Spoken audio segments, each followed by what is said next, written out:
we're currently hopefully streaming.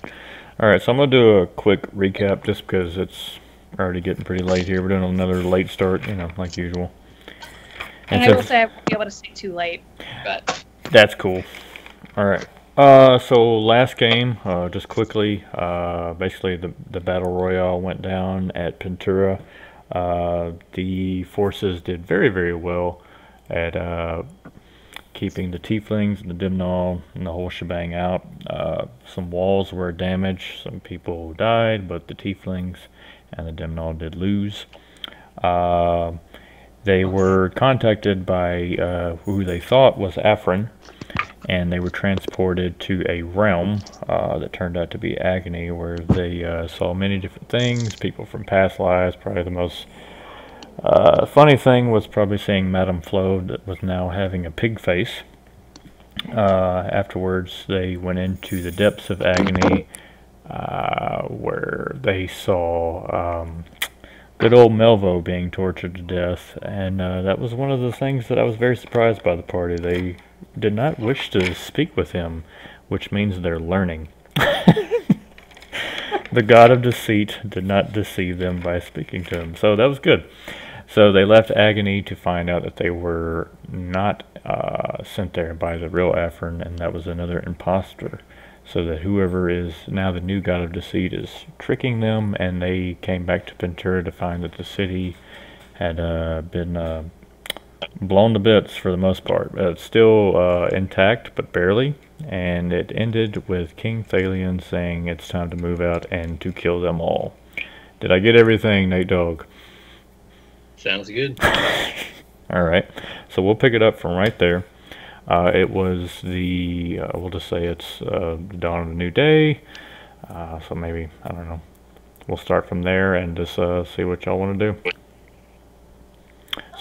So we'll just say that Rasphulum is getting the troops ready, supplies, whatnot, all the provisions ready to head out. Is there anything else that you guys would like to do?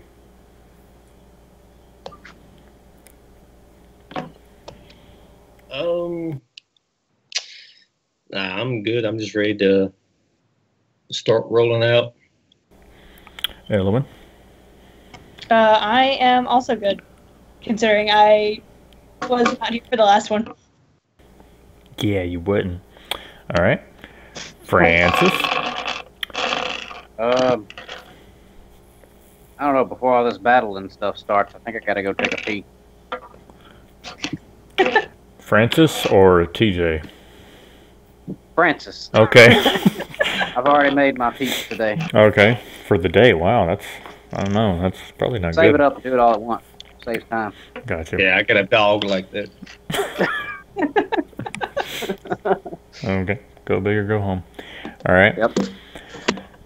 So, Francis, Daxus was exhausted from the last battle after turning into the big Balrog, if you remember that. He is still laid up in one of the rooms that you guys have been staying in. And the last time you checked on him, he was still fast asleep. Everybody's still freaked out that he's like some kind of weird demon thing. Yep.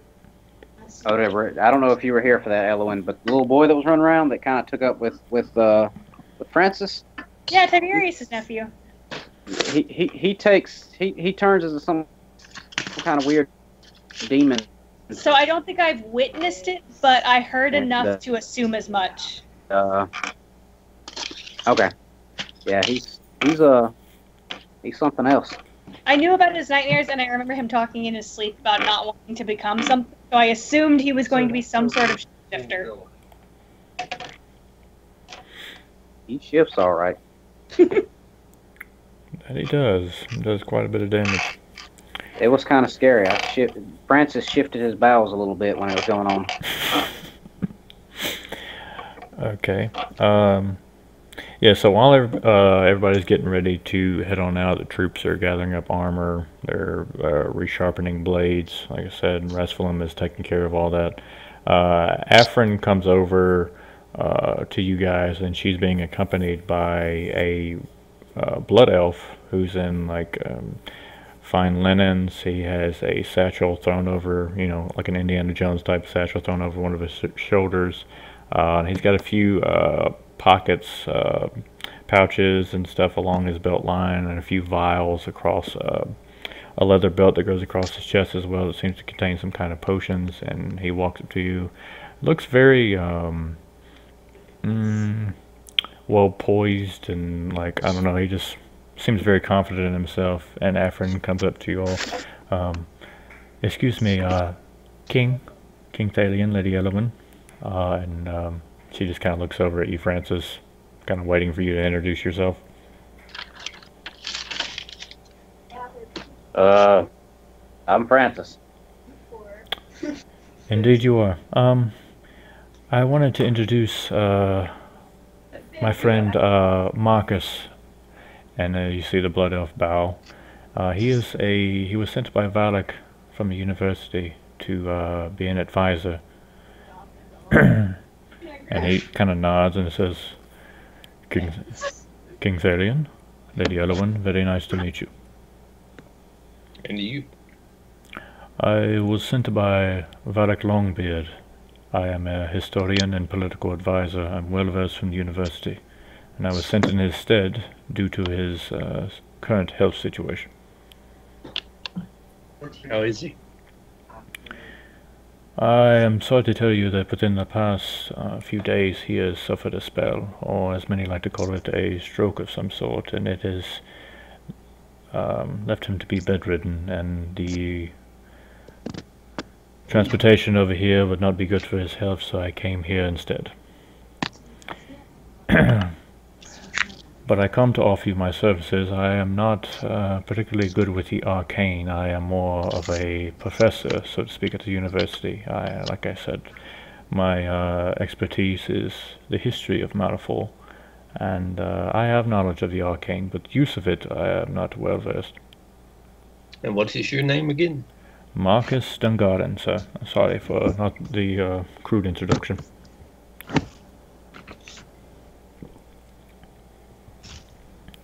It's good to have you on board. Thank you, sir. Yes. I resided from Curchido, up in the north, and made my way down to South Shalvo many rotations ago during the Dragon War. I think while you were dealing with Rastor and all his friends, and Melvo and the sort. Lady Elowen, I believe that we have not quite been introduced, but I have seen you before in the town just outside of Edamalor. You came to perhaps woo or sway the owner of certain eagles in the town. I work there cleaning the cages before the attack of the White Dragon. And how fares it there? Well, that town was decimated long ago, Lady Elowen, because of the dragon attack. Many of the animals fled, most died. A lot of the eagles and the griffins returned back to Helos. It's good to hear the ones that are alive have a place to stay at least, but I am sorry that your town was destroyed. Yes, well, my hometown, Curchido, is not the best place to live, but that was just an escape from the harsh land from the north. So how did you end up at the university then? Well, during the Dragon War, after the dragon attack there, I fled to Edamalor, where we were housed. Blood elves, like myself, are not welcome there amongst the wood elves, which were not welcome in most places due to history. But afterwards, I was heading south. I wanted to go to Sinfall because I have heard of the stories of the Red Wolf passed down, and I know that many are welcome in Sinfall. And it was there that I met Valak, and he showed me the ways of the new university. And with my willingness to learn, I took to the books that was in his library and learned the history. And like I said, I have no gift of the arcane, but I have much knowledge I can pass on. Well, we welcome you. And to be honest, to turn people away based on their what they're known for would make us a bit of a hypocrite, wouldn't it? It would be Daughter of the Dark. And I'm just gonna kind of give him a look that like that was unnecessary. My apologies, ma'am. I just wanted to show you that I have actually even read that from the Lore Master as well. You probably know me better than I do. I wouldn't say that. Well, with that being said, and while they are getting everything together, as he looks around, and Afrin has at this point done one off with Vanathan to kind of make sure he's doing okay and make sure the internet guys finally show up and fix his internet. And then, so with the... Did they not? No. They were due on Thursday. I know. Oh my god. Yeah, we'll probably be there between 9 a.m. Like it's time for him to have a come to Thursday, Jesus meeting. 9 a.m. Thursday, and December 2018, somewhere between that time frame. No, probably December 2020-ish. Yeah, maybe. Slow. No. So, Marcus continues on. Now, are there any other questions that perhaps you might have, Francis or King Thalion, that maybe I could answer, whether it be history or even Tell me. Sorry, go ahead, King. Tell me about Pajaro, the history of the city and the tieflings. Pajaro. Pajaro was a stay-between place between back when Pintura and Lycorel was on good terms many rotations ago. It was a human settlement. Most times people would stop there on their way up and down the river through transport and whatnot, or people would travel from Dalgaram to Pajaro for trade there between the dwarves. It wasn't until Hanea and Salakel did their deal to make the vampires that Pajaro kind of took a turn. At first there was a vampire infestation. The Slations took over. I mean, the Slations got under control, and it kind of settled back down, and the human civilization there regained their composure and rebuilt. But many people saw the power that Salakel had, and the way that he created the Dimnol from just the blood of Anea and the seed from her husband. Or, excuse me, not her husband, but her lover. And so they began to worship and study him. And slowly but slowly they started to change into what is now known as the Tieflings. They became Salakel worshippers. He granted them power of the arcane and control of the Dimnol that they summon. They are now capable of opening up gateways, so my understanding is gateways that bring in the Dimnol, not from the north, where most of them there reside, but from the realm of agony itself. But as we all know now, Salakel is no longer in control of them. These Dimnol are being sent by Void himself.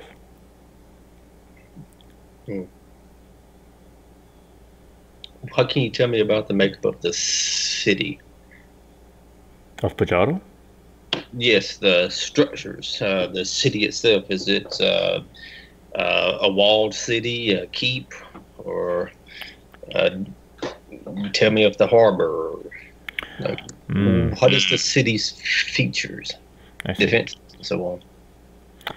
There haven't been many people around in recent rotations due to the rising population of those terrible creatures, but the last record, it was just a small settlement, my lord. It was wooded homes, very small shacks. It was not an economical city of any sort, not the vastness of Ventura or Lycorel. It was, like I said before, just a go-between place. But due to their technology and the muscle that they now have, I would assume that they have made some reinforcements. But I wouldn't expect too much. Good, good. Yes. Well, that is all I have. Francis, is it? Yes, that's me. I find this rather peculiar that a one such as yourself is walking amongst here. I am very curious about your story and your situation. What do you mean?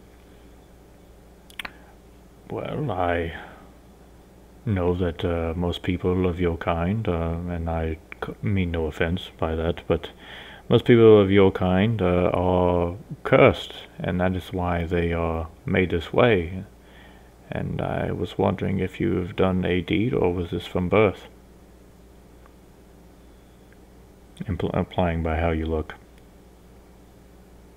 Hmm.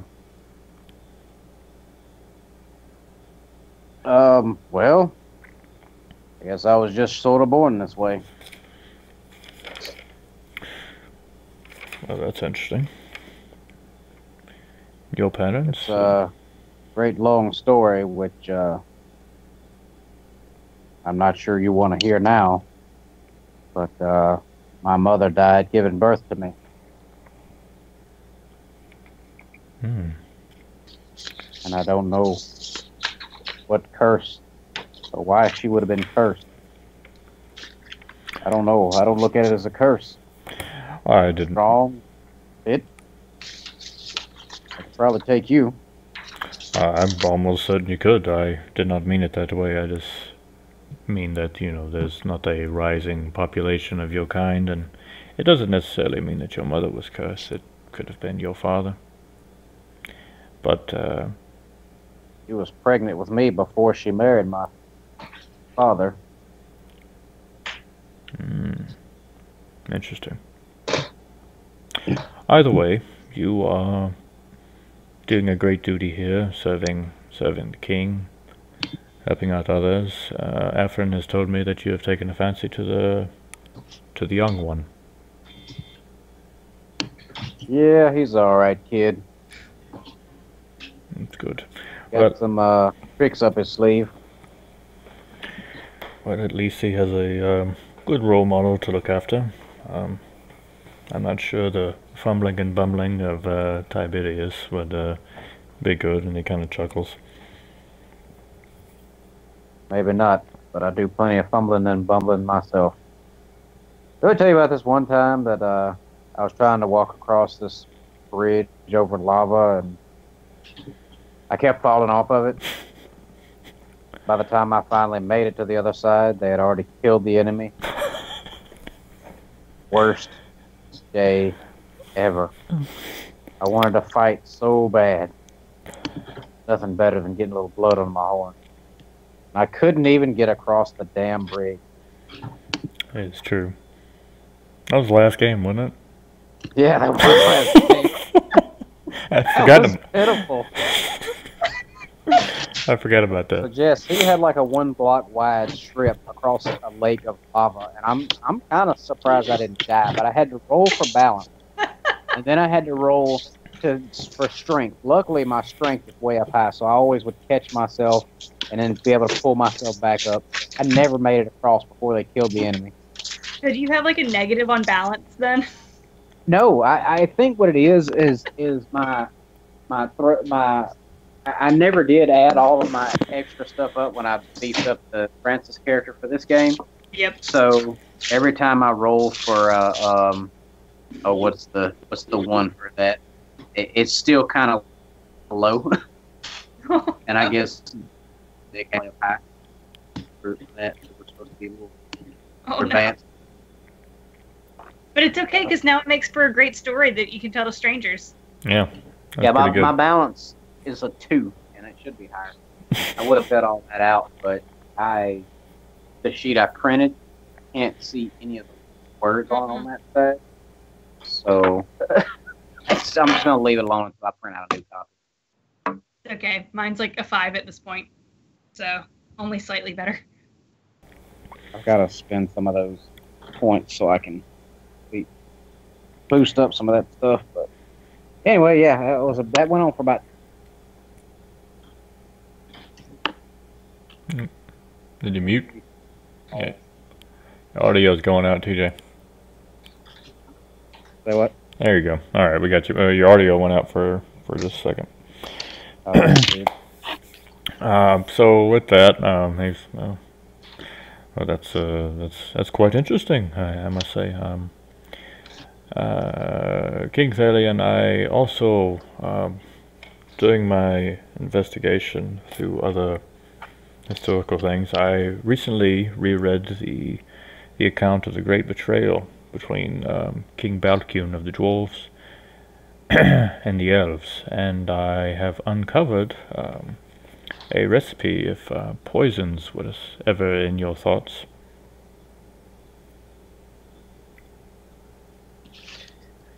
At times. What have you heard? Well, I have uncovered the recipe that was apparently given by the witch Mithra, or better known as Pashuk, of what she gave to the great king Balcune. And I wanted to give you the recipe, in case you were to ever poison any of your enemies. I know it is not looked on as honorable, but if we are to win, we must do so at all costs.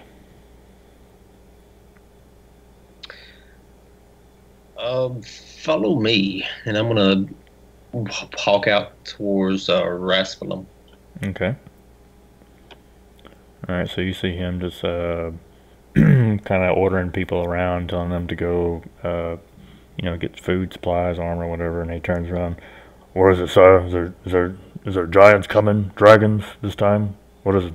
No, not this time, but poison. The water's poison again, sir? No. Do we have any poisoners, alchemists, people who can craft poison on a large scale here in Ventura? Well, in Ventura, I'm not aware of that. I know Bobrick has some knowledge of poisons back in Sinful, but as far as Ventura, I don't know, sir.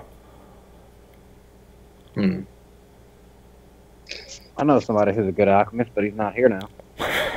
Yeah, I was thinking that. I'm actually going to say that out loud, just kind of under my breath.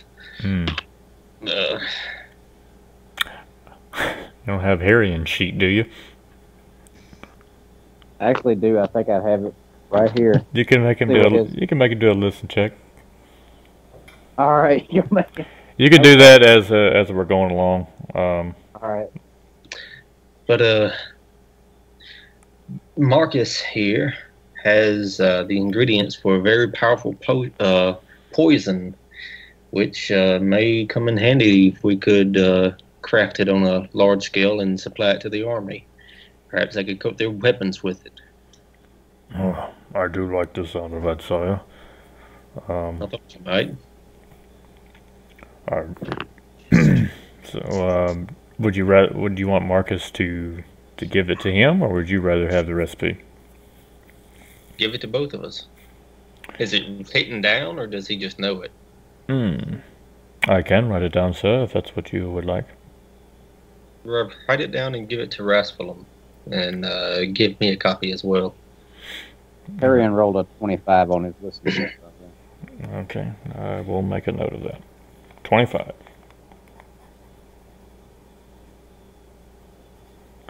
Alright, so he gets out, he finds some ink and parchment and writes down the ingredients, and I will read it off to you now. Very pretty easy, just 3 things. Some juniper berries, some crushed rose thorns, and wolf's blood. Juniper berries, crushed red Rose thorns.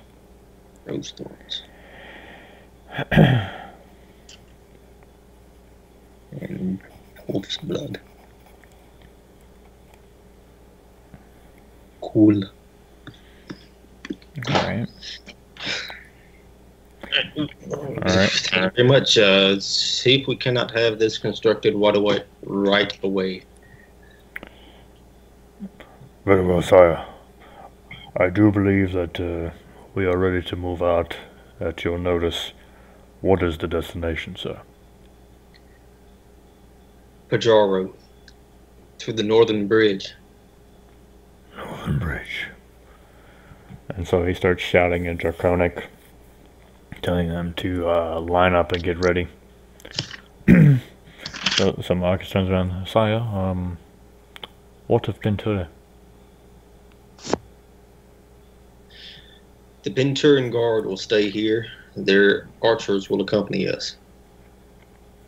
Interesting. And of course, Roswell hears that and acknowledges. So with that, they have gathered up, like I said before, all their weapons, armor. They Roswell took care of provisions like food, water, whatnot. They also gathered up supplies in order to make, some kind of makeshift tent. So just in case it rains, they would have something. So I mean, they're ready to go. I also want to point out that temperature in the land of Pintura is really starting to drop. It's just probably the equivalents would be like 40 to 50 degrees in the day, and maybe a little bit lower than that in the night times, so like 30s to 20s. No snow or anything like that, but it is starting to get cold, cold enough most days where you can start seeing your breath. So with this, we are going to actually shift focus just a tad. I had that pulled up first so you can see the Conquer map one more time. But Nate Dogg, your scouts, just to give you a heads up. So let's go ahead and roll some 20s for the, well, one of them is a scout, one of them is a spy unit, and for the life of me, I couldn't remember if I couldn't find it where I wrote down which one was the spy unit. I can't remember if it was the one that was on the northern side or the southern side. The northern side. The northern side, okay. So go ahead and roll spots for both of those. Spot is 27 and 18. All right. So those high enough rolls, they haven't. Actually, did you want them to go across the bridges yet, or just to go close to the bridge? Close to the bridge, so they can see like what's surrounding the bridge, like if there's any troops or anything guarding the bridge. So to give a little idea of the geography of Pajaro, right across from those, it's not very far off from the actual bridges themselves that the town is. So I mean, there's trees separating the river and the town itself. So, but they can clearly see, especially the northern spies can see what's going on in Pajaro, and it's a great whole bunch of stuff going on. So let me zoom in a little bit. So these spies and the scouts are pointing out that Pajaro is currently under attack by an orcish army coming from the north. And with the 25, you can see that Pajaro is equipped with some sorcerers, and there's the portals that are possibly what's causing these Demnol to come about. But they're not just standing there. They're actually just battle sounds can be heard. There's a lot of clanging and everything, and the army coming from the north looks very, very fierce, and is doing a bad number on the Tiefling warriors. And the archers are volleying over, and the Demnol are on the westward side, just wreaking some havoc. What would you like your guys to do? I would like them to report back to me. Okay. So, out of game, just a second. What we were talking about earlier in the week about, doing like chess-like moves throughout the week, I would probably start setting up the people like this, or if there's like an army of archers, it would look something like this rather than just like one person and stuff. It just looks kind of cool. Nope. Yeah. All right. So they are going to report back, and they are on their way back. And it takes, like with an army of the size that you're probably taking over there, it takes about a day, I would say, to get there, even though this is just like, there. But, you know, scale-wise, it takes about a day to get there with that amount. And this is not just a few trees. There's a big forest that separates them. So just to put it in perspective, that's kind of what's going on. All right, so they begin to head back, both the scout and the spy unit too, right? The spy unit, I want to keep there hidden. All right, I'll tell you what I'll do. All right, so let's go ahead and roll a hide for them. And the one to the south, I'll go ahead and mark him off. That way I can keep track of it. I wrote a nat 20. They see him. No, I'm just kidding. Alright. Alright, so I went ahead and marked the other one off, so I'll remember that. And actually, I'll go ahead and hit save. Okay. So with that, they are on the way back, and you guys are setting off, heading to Pajaro. You're leaving the, I'll make note of that, you're leaving the Penturian guards there, and the archers are going with you, yes? Yes. Okay. Stay at Pajaro. Okay. Alright, so you guys venture on off, heading to Pajaro. With the troops behind you, the army looks very menacing, ready to go, eager to fight, because they're ready to get revenge on what happened to them, what happened to the town, what happened to the innocent civilians they're in. Dragonborn have seen this stuff before, and frankly, they're getting a little tired of it. Alright, so after traveling more so half a day, you guys have taken, say, a pit stop to rest the horses, let the men that are carrying all that armor and supplies, let them rest, let them get something to eat, get a hot meal in them before anything happens. We've set up a perimeter, and we'll go ahead and pull. So that's kind of what I'm thinking, something like that. So they're setting up just some stuff to make a small camp. They make a camp and get everything going. Now, with that, Francis. Yeah. Is TJ there? Yeah, I'm here. Okay. I'm here. All right. So with that, one of the Dragonborn come up to you, and they say, "Excuse me, big, tall, horn person." I'm a Minotaur, you can say it. I don't want to, you know. Okay, Minotaur. Only Minotaurs can say that. Oh. That's a racial term. I'm so uncomfortable. I'm just kidding with you. Oh. You need. I wanted to tell you, sir, Come on out with it. that I spotted the youngling that was with you in the town. He went off into the woods over there.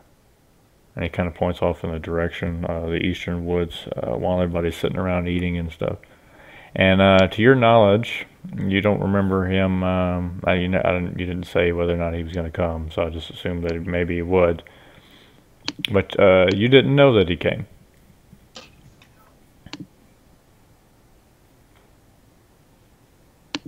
And you didn't try to stop him from going in the woods by himself? Well, I'm not sure what to call you now. Sirs? And he's kind of like looking at you, hoping that he got that part right. There's only one of me here. Why are you saying sirs? I may not be a smart guy, but I understand how to speak common. Interesting. We did not know he was in a wagon full of food. You know what food is? Oh my god. I'm just gonna do a kind of a face palm and just rub my face up. You're beating around the question. Why didn't you try to stop him from going into the woods by himself? He took us off guard, so we didn't know. We actually got a little spooked by the youngling popping up and the basket of flour. But he ran away into the woods, and I thought I would come and tell you. So you just let him go into the woods by himself. Well, that settles it. Like somebody's getting a whooping. And I'm going to reach over and find a tree. Start peeling off a limb. Alright, so when you reach over and grab a limb, and you turn back around, and he's completely, that Dragonborn has Batmaned you. You turn around and he's just gone.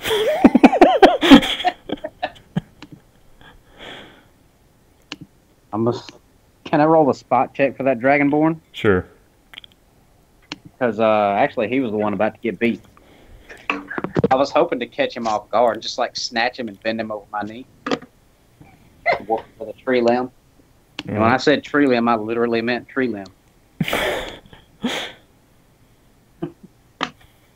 So is Francis like the southern mama of the group? I think so. All right. So I rolled a 30. Alright, so you see this Dragonborn over standing by a group of humans that are like cooking and getting everything ready, and he's like hiding behind them, like peeking over their shoulder, like looking at you.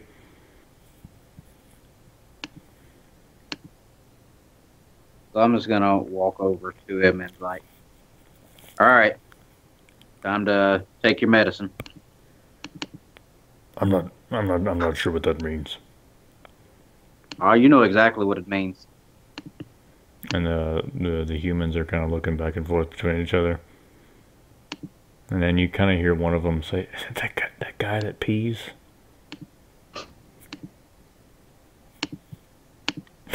I want to take this big limb in my hand and kind of point it at him like, watch your mouth or you're next. So the Dragonborn... So you want to do this the easy way or do this the hard way? Oh, God. Should just get my So here's mouth what we're shut. going to do. I'm going to whoop you all the way to the tree line over there where the kid went into the tree line. If you start to run, I'm going to drop my stick right there where you started running, catch you, bring you back to where I dropped my stick, and beat you some more. Do it Run. Do it intimidation. It's not going to help you. Oh, that's pretty good because I boosted up my intimidation as well. Francis, Southern Mama. Make sure I'm looking at the right thing because I can barely read it here. Yep. Okay. Yeah. 36. I hate it when they put the stick down and make me... Okay, fine. So he just kind of walks out there. So I'm just going to walk behind him, whapping him on the backside with the stick. I want you to understand while I'm doing this that you don't. And you know how your mom used to do when you was a kid, where she would accent every word as she was whooping you? That's exactly what I'm doing to this guy and telling him, don't let kids run in the forest by themselves. So meanwhile, Thalian and Roswell are walking amongst the troops, so you kind of look over and see Francis. I got this Dragonborn bent over his large knee, whooping him. Oh, wow, we're walking to the tree line. Oh, okay. I'm following behind him, like whacking him. So they really stand out. Yeah. So do we need to do anything about this? I feel like we shouldn't. All right. And you see the other Dragonborn standing around getting ready to get their food. They're just laughing at the other one. All right, Francis. So you make it to the tree line, beating the hell out of this Dragonborn, and go ahead and do another spot check. All right. I rolled a 5, but let's see what I've got in my spot to. I'm having to like use my other sheet as a reference to where the different stuff is because it printed out so poorly. 21. Okay. So 21, you can see that off in the thick brush of the woods, you can see that there is some kind of structure therein. Looks like it's some kind of old wooden shack that's been it's growed over. Looks pretty rough, but it's off in the woods. You don't see Daxus anywhere right now.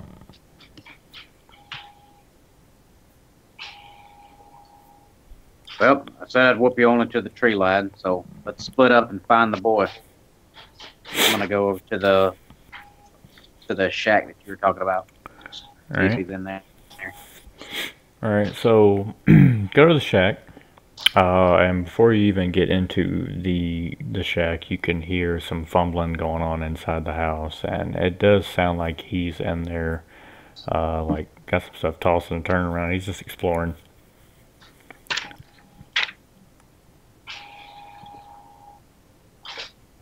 You gonna go in?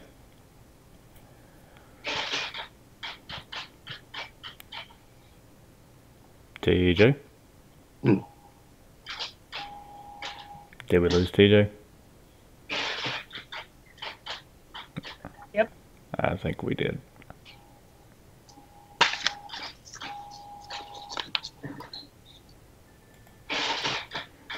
All right. Maybe back. Okay, I think I lost y'all for a second. Yep. Do you want to go in the? Do you want to go in the shack? Yeah. I'm gonna first want to call out to the kid and be like, "Hey, are you in there?" And you kind of hear some fumbling, like, yeah. I'm coming in, ready or not.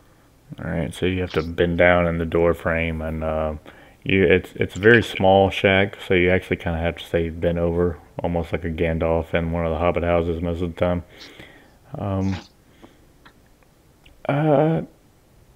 Hi. What are you doing out here? Well, I'm just, exploring. You guys were just standing around eating the whole time. I didn't. While he's talking, I'm gonna stick my head out of it. What's that dragonborn's name? You never asked for his name. Okay. Hey, dragonborn. Over sir. here. We found him. Oh, okay. And he kind of hobbles over there. What are you doing out here? Why'd you come out here? You beat me. You beat me to the tree line. I'm not talking to him. I'm talking to the kid.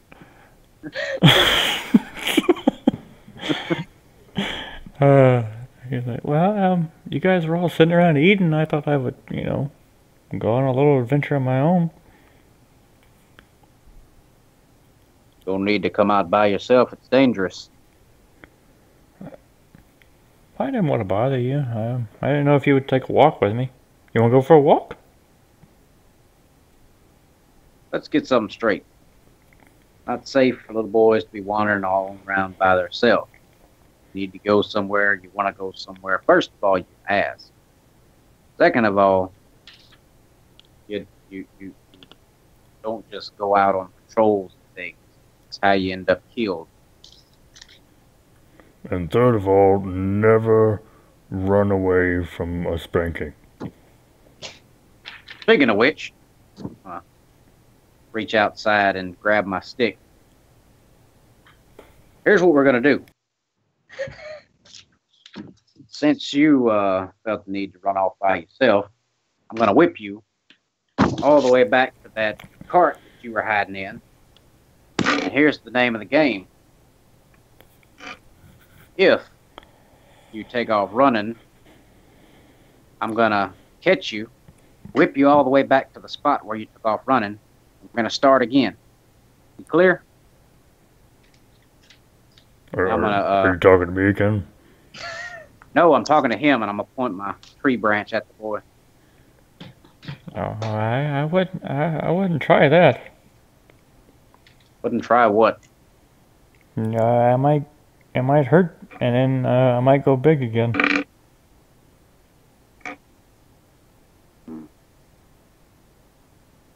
Tell you what, Dragonborn, you need a lesson in good parenting.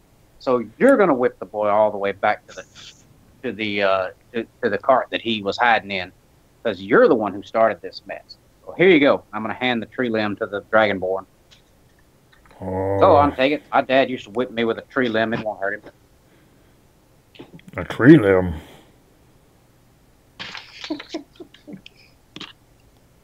Yeah, a tree limb. That's what I used. Didn't you get whipped with a tree limb when you were a boy? No, we got a lot of hugs. I was lucky if it wasn't the whole damn tree. Oh, are we gonna go for a walk?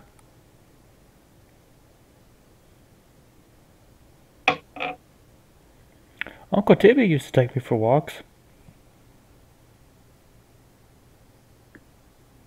Let's get something straight, kid. You can't be out here by yourself, and if I catch you out of here, I'm gonna tan your hide.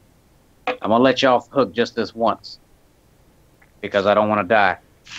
But next time, we're just gonna have to take that risk. So where do you want to go on a walk? Okay.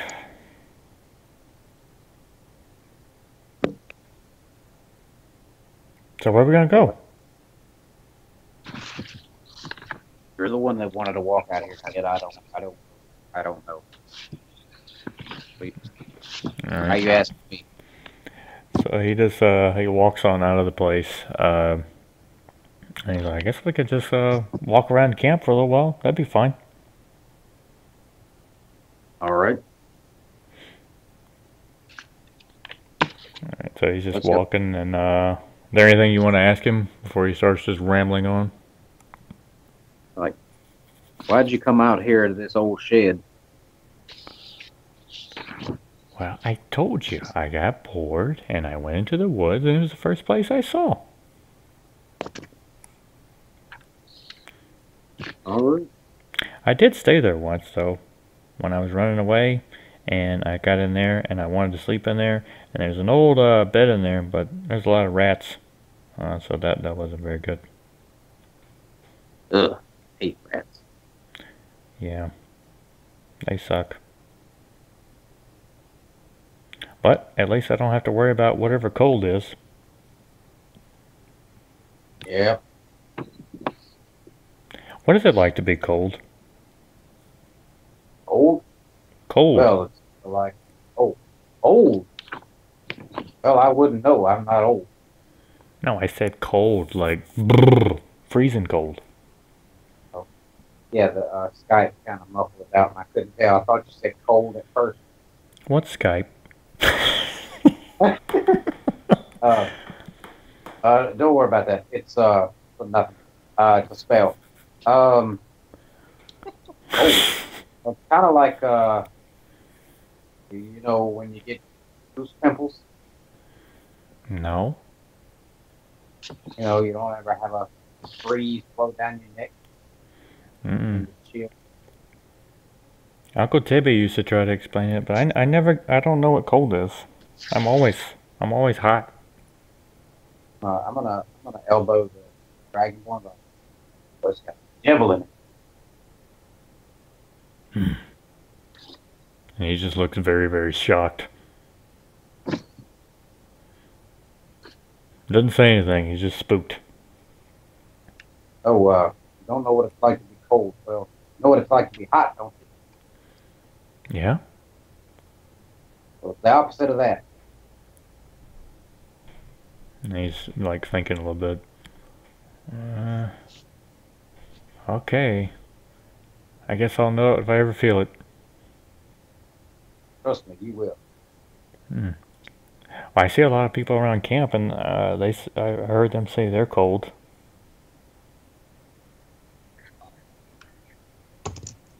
I like putting my hand on that boy's forehead to see what his body temperature feels like.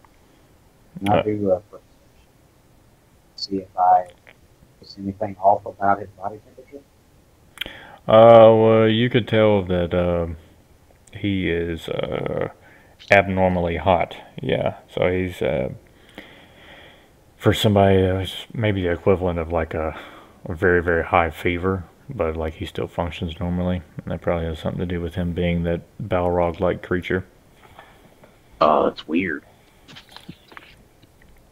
Little demon spawn kid. So how long have you been able to change. I think ever since I was little. Madame Flo used to get so mad, and he starts laughing. I bet she did. Yeah. My dad used to keep it under control, though. How did he do that? I don't know. I was a little baby.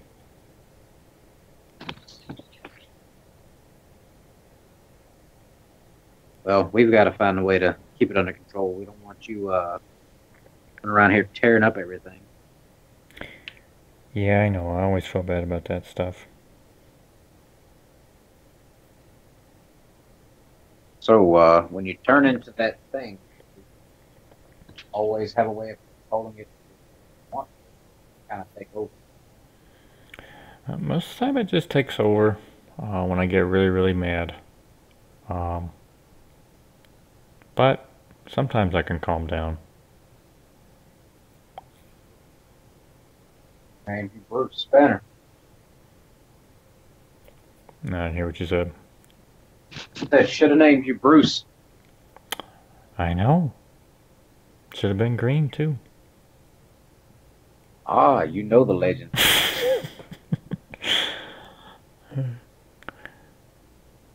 Alright, so with that, you guys continue to walk around, just kind of walk around the perimeter where you can kind of keep a good eye on everything. With that though, let's do a listen check. Let's go ahead and do everybody. Hang on, roll one. 22. Okie doke.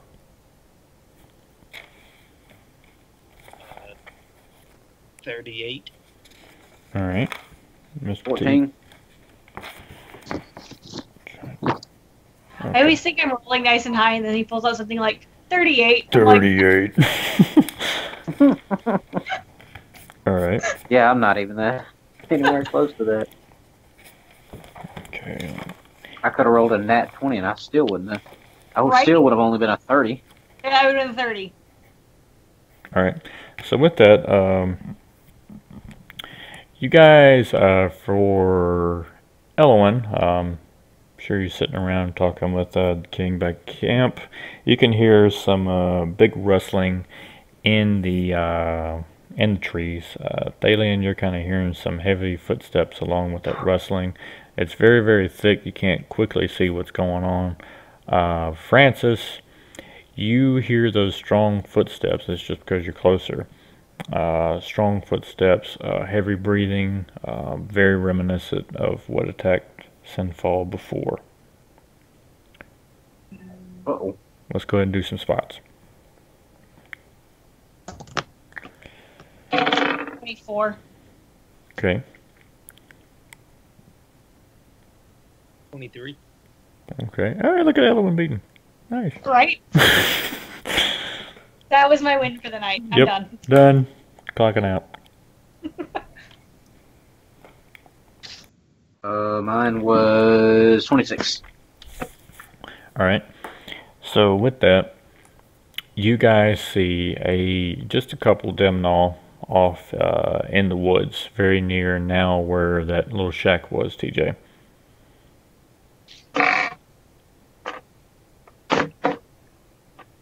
What would you guys like to do?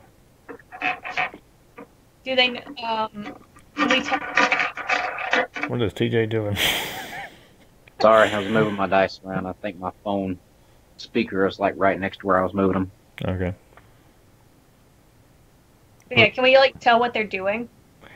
They seem to be just moving around that cabin, observing something, and They don't look like they're interested in us.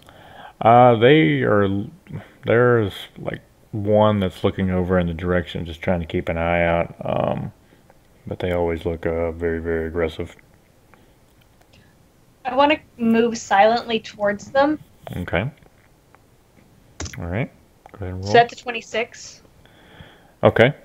So how close do you want to get to them? Close enough to be able to hear them if they're talking at all and see what they're doing. Alright, so let's pull this up. I think that's what okay. Alright. Oh. So this was, we'll just say that's that little shack. So yeah, you see 3 of them.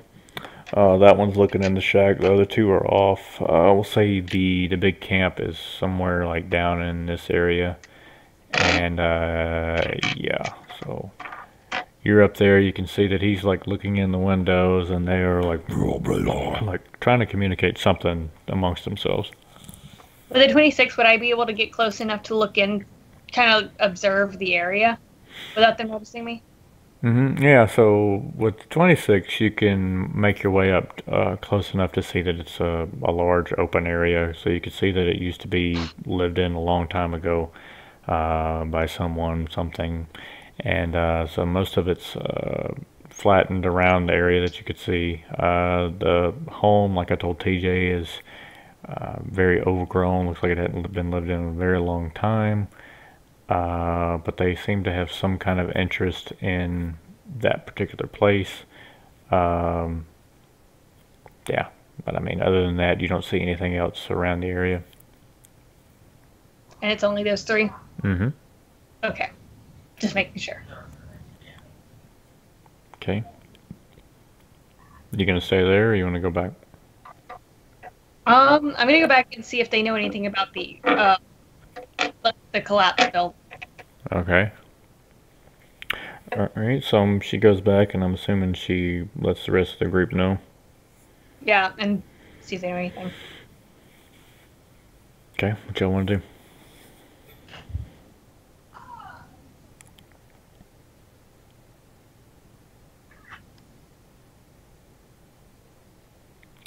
What do you want to do? I want to go kill him. I want to very like stealthily wild shape into a Trent. Okay. What is that? A tree ant, like Tree Oh, Beard okay. from Lord of the Rings. Yep, nice. Alright. Roll stealth check. Ooh. 28. Okay. So with a 28 as a tree ant, first off, you wild shape back at camp, and all the Dragonborn are first just like look up at you, and Ross William is just shaking his head like.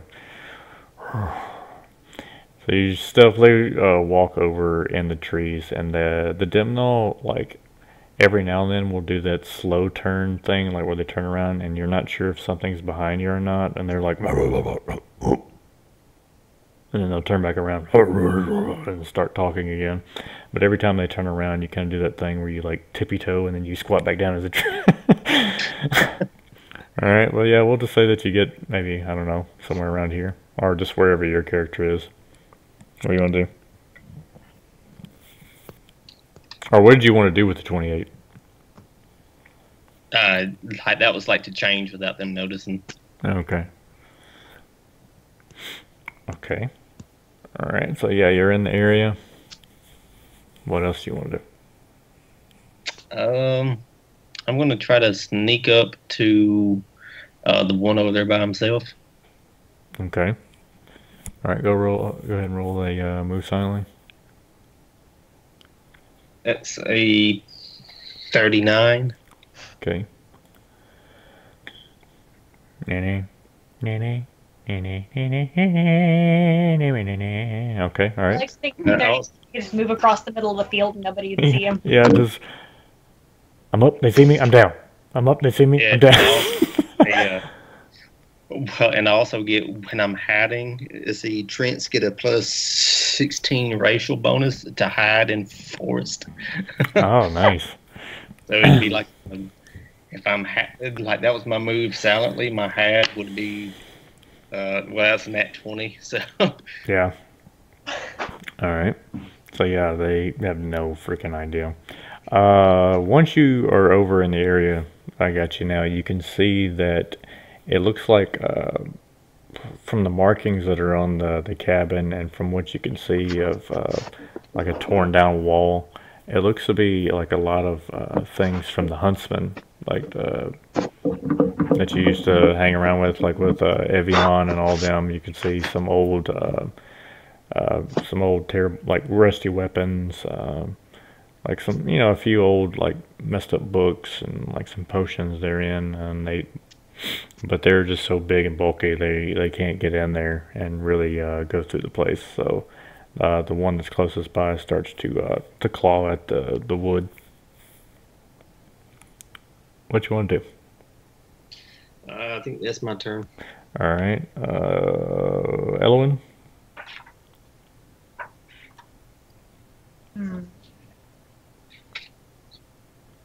I'm debating if I want to sneak around to the side where the other two are, or if I want to help corner the single one.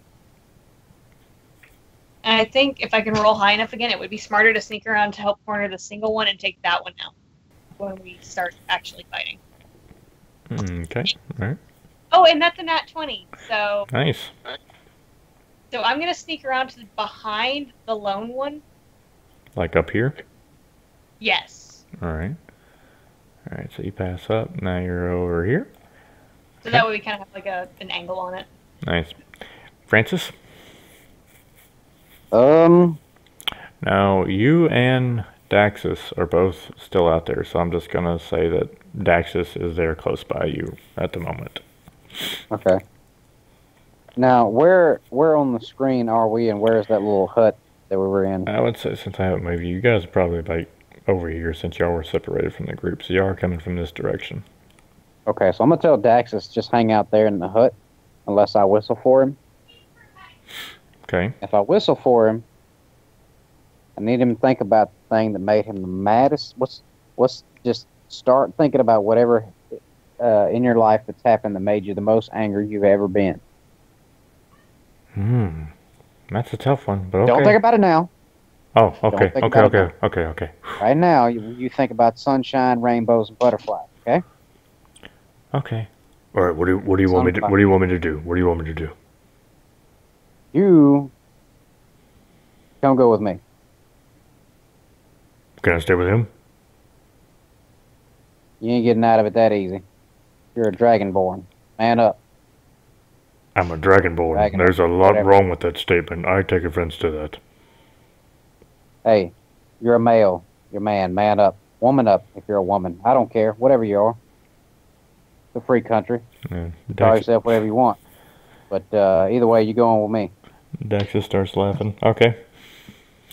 All right, so where you want to go? All right, we're going to go ahead and go up to that one. I would like to try to move silently and sneak up there. All right.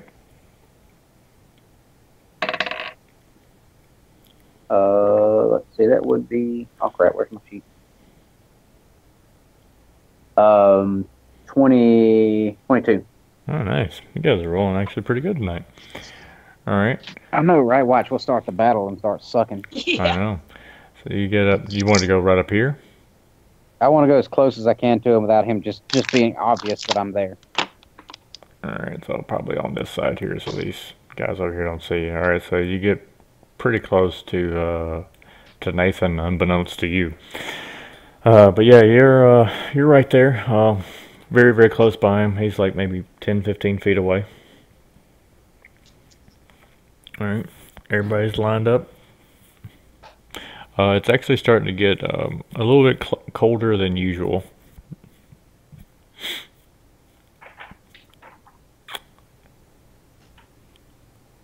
Okay, what are we doing? Is it cold enough to like cause damage? No. I mean, you're just noticing a temperature change. Like it just dropped like another 10 degrees or so, but it's not anything that's going to be like. Because I'm sure right now, seeing these things and knowing that a battle might be imminent, the adrenaline's pumping just a tad. Okay. So at this point, Elwin knows that Salakel's the one who made the Demnol. Yeah, I mean, she's always known that, but he no longer has control of him anymore. Yeah. And Daddy-O isn't too happy with her, so it probably isn't best to like just run out and confront them. Never know. I'm glad you finally read that, by the way. Me too. Yeah, thanks. Sorry, it's been a weird time at work. I understand. What are we doing? I'm about to attack him if y'all don't do something. Okay, so I'm gonna walk out of the woods and just go, well, boys, what's so interesting over there? So they all turn around, all three of them, and you hear some. And the one closest to you, let's see, where is he? This one, yeah. So he kind of goes up to you and puts his arm out, trying to see if you're actually real or not. He's kind of got that, I don't know, he's got a very weird expression. You can see that he's one like the ones that y'all fought back in Pentori's, one of the slashers. There's just spikes, stuff everywhere. I'm just gonna look at him and go, do you really want me to prove how real I am? So he shouts back some kind of jargon back to the other ones, and they start to roar. Common, please. And he tilts his head to the side, and he's going to attack. Let's roll initiative. That's somebody had to start it. Somebody! You know, I for some reason in my head, I could picture Elwin saying, oh, do I have to prove to you how real I am? And then striking like a Power Ranger pose, you know, one of those cheesy ninja. That sounded like a cheesy Power Rangers line. But only if I get the really fun, like, fireworks in the background, too. Yeah, oh yeah. Oh, yeah. Shit blowing up for no reason. Coco L-O-N. What'd you get, Nate? He's going to punch this guy in his chest when it 10. explodes. 10. Alright, initiative checks. 20, not Nat. Okay. 8. Alright. Actually, yeah, 8. TJ, Alien. Alright, the other one goes first. So he begins to strike, and we'll just say you moved out of the way, so let's go ahead and roll some of that up. Roll that beautiful bean footage. Okay. So, like the powerful Power Ranger that I now am, apparently, I'm gonna, like, dodge to the side and swipe at him with my daggers from the side. Okay. Roll a... Oh god, it's been so long since I've attacked anything. I don't remember how. Okay. How do you play Dungeons and Dragons? Basically. 22 to hit. Yeah, that hits. And then...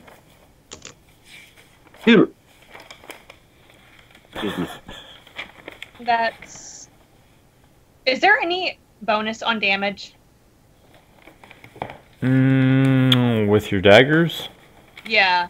Well, what do you mean on your damage? Yeah, you add your strength modifier to it, but I don't think... it's a strength modifier now. It's 8 damage. Oh, nice.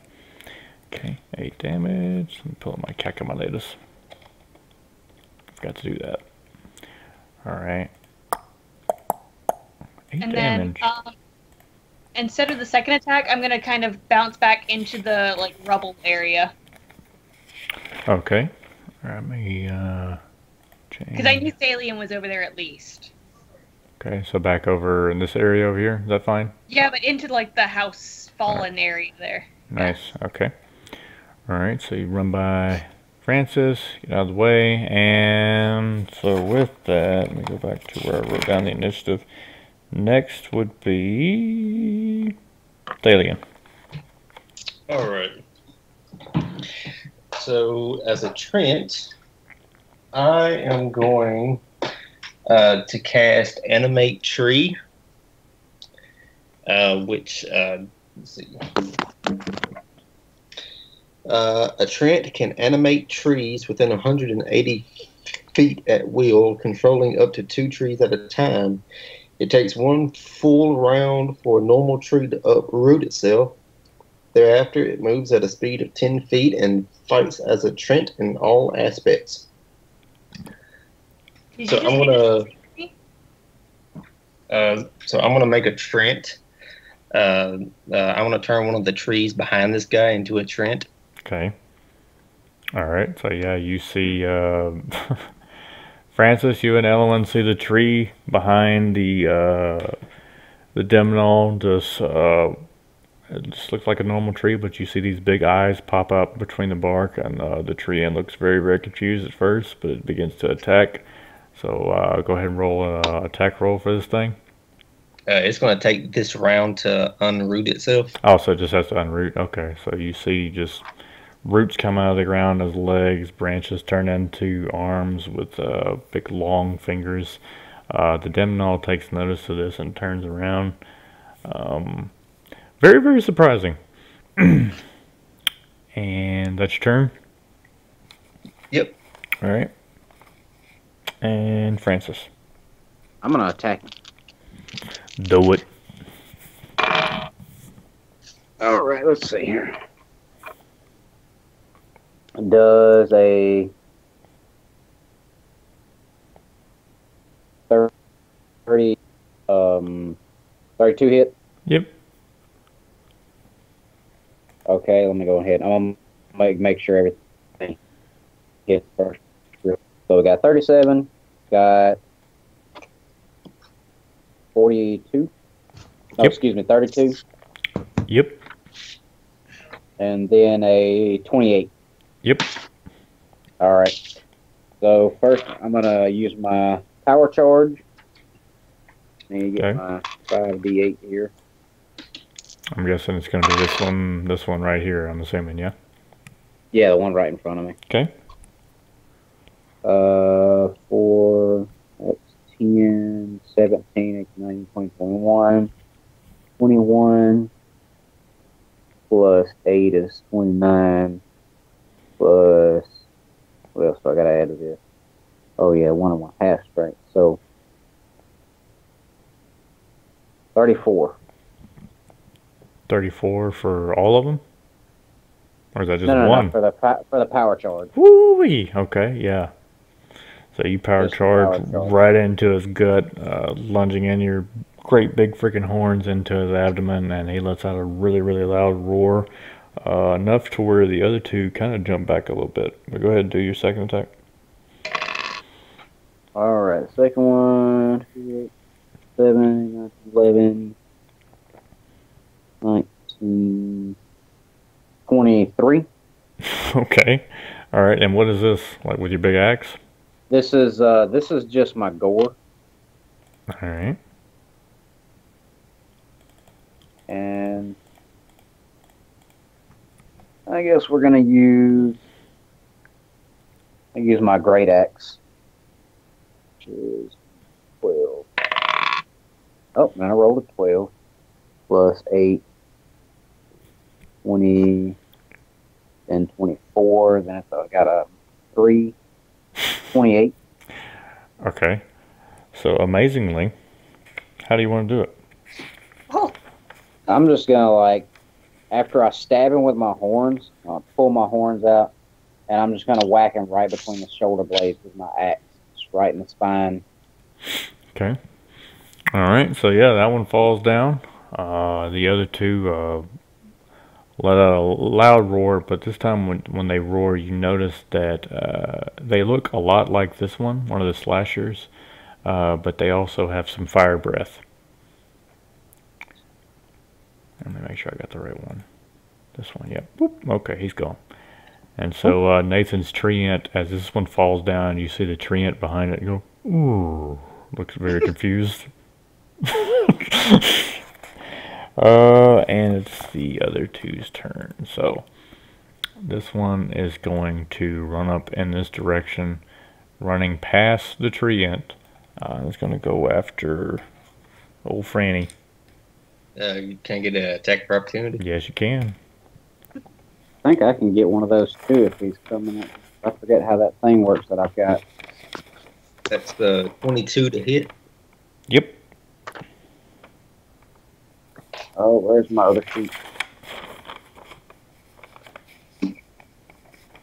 For 19 points of damage. Said 19. Yeah. Okay. All right. Did to it. Okay.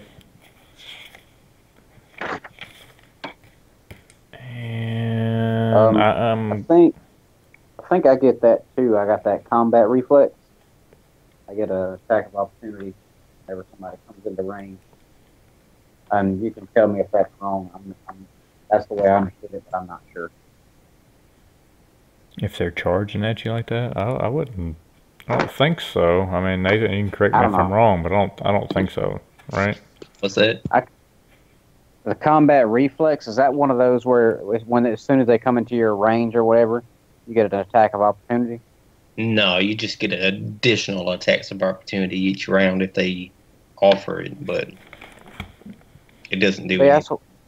Okay, that's what I was confused about. How do they offer an attack of opportunity? Is that like if they're staggered or something like that? I'm not sure how that works. Like if they're passing through your area to attack someone else, but they pass within your range of attack. Mm-hmm. Or if they so not just them coming into my area, it's them. I usually like going past me doing something else. Yeah, if they're not directly focused on you, is what I generally think of it. Or if it's like, okay, that makes sense now. Yeah, it's like anyone casting a spell that like within melee, or moving through a threatened square, or standing up from prone, anything like that. Yeah. Gotcha. Okay, that makes sense. We'll usually just we'll let you know. I mean, I'm not gonna screw you out of it, unless I feel like it. But yeah, he actually misses his attack. We'll just say that getting nailed by a tree ant kind of threw him off course. The other one,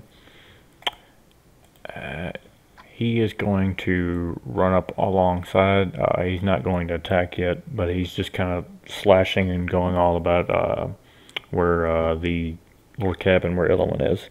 And with that, Elowen, it goes back to your turn. Will you describe the cabin area? Is it just like a collapsed building? No. Most of it's still intact. Like back there where you ran in at, there is a small portion of the wall that's knocked down. It's not the most sturdy thing anymore, but it just looks like I don't know. Have you ever been just walking out in the back of the woods and you come upon an old cabin back there that's been long abandoned, and it's still up, and but the wall's still up, and then like half of it's collapsed, something like that. Yeah. But yeah, he's currently beating on the wall. Is there like a window out or anything that I could shoot through? Yeah, we'll say there's one along the same side as him. Yeah. Okay, so I'm gonna use my bow and roll a 27 to hit. Yep. So that is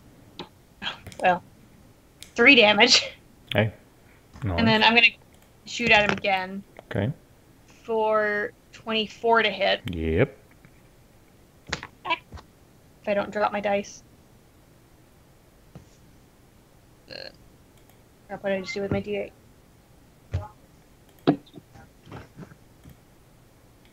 There it is. And then for that, 7 damage. Very nice. Okay. Cool. So he gets stuck with 2 arrows. You're probably aiming for the most vulnerable spot, which would be like the chest, abdomen area, and both of them kind of stick him center mass. And then once I get to my 2 shots out, I'm going to kind of back up in case he collapses the wall. Gotcha. All right. Smart. And Thalian. So your tree ant will be around this area here. I can actually probably find. Go ahead and tell me what you want to do. I want to create another one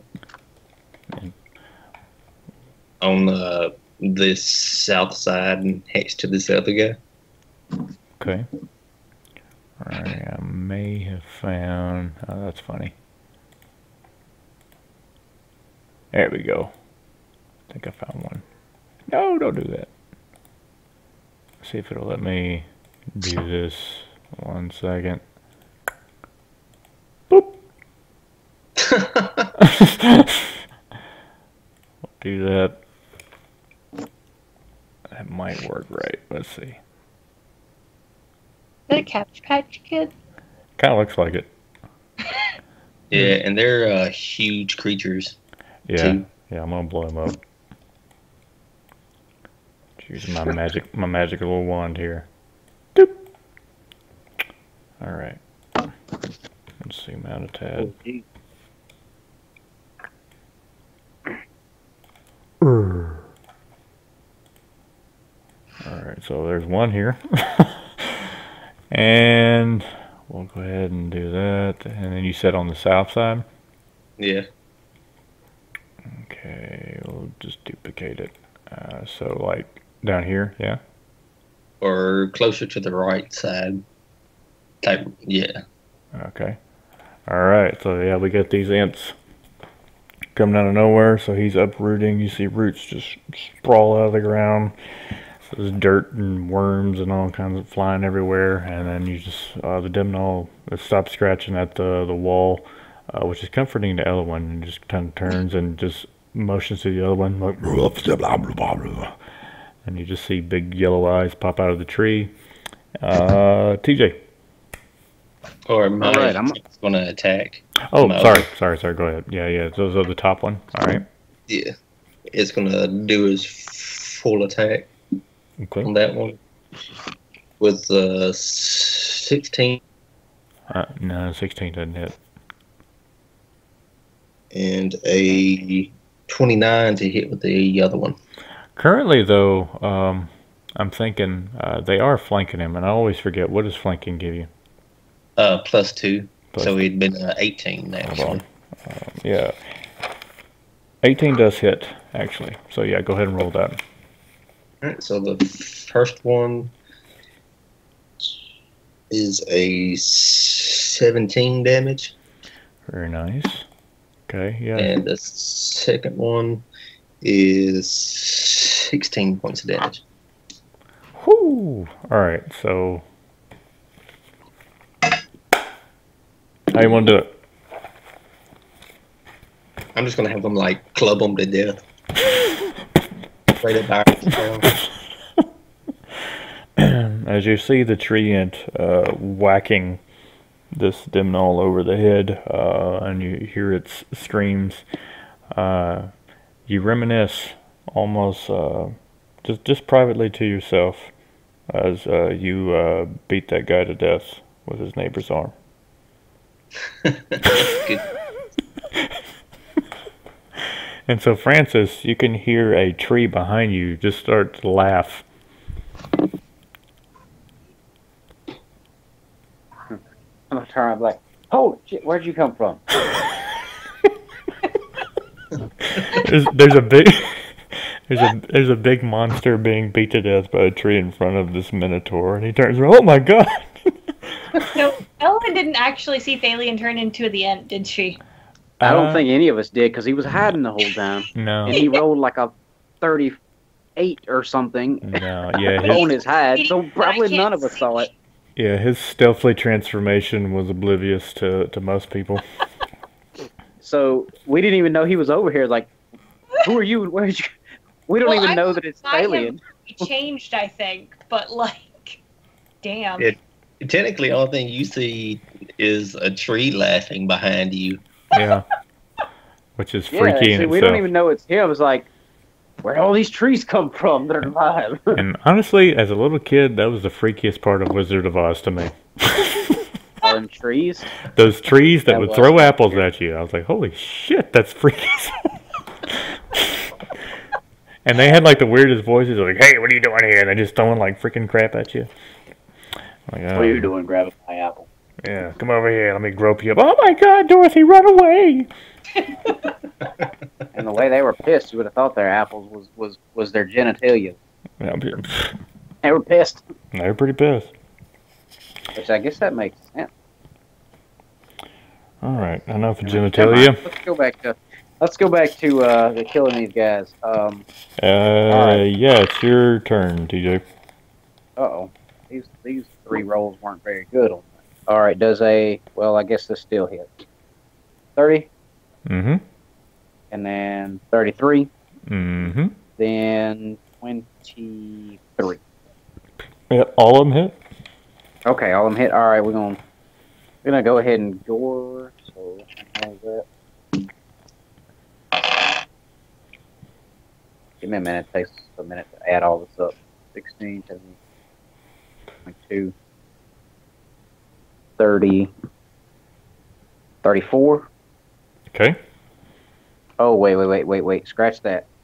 I'm sorry. I tried to roll all 5 of them because of the power charge, and I can't do that again. I only get to roll 2. My bad.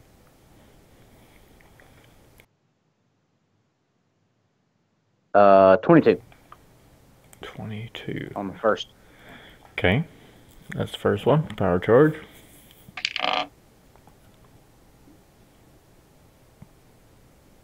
So, let's see. 8, 13. Good grief. 26. 26. All right. Just whacking the hell out of this guy. All right. Last one going to be 19. All right. So with that last one, this guy looks pretty freaking beat up. Slashes, gores, and everything in between. He's barely holding on. And with that, he is going to reach up and try to strike at you with what little he has left. I'll go ahead and tell you the first one. Alright, does a 28 hit you? I don't remember what your AC is. Yep. Okay. AC is 22. Okay. Alright. So he does get you at least one time.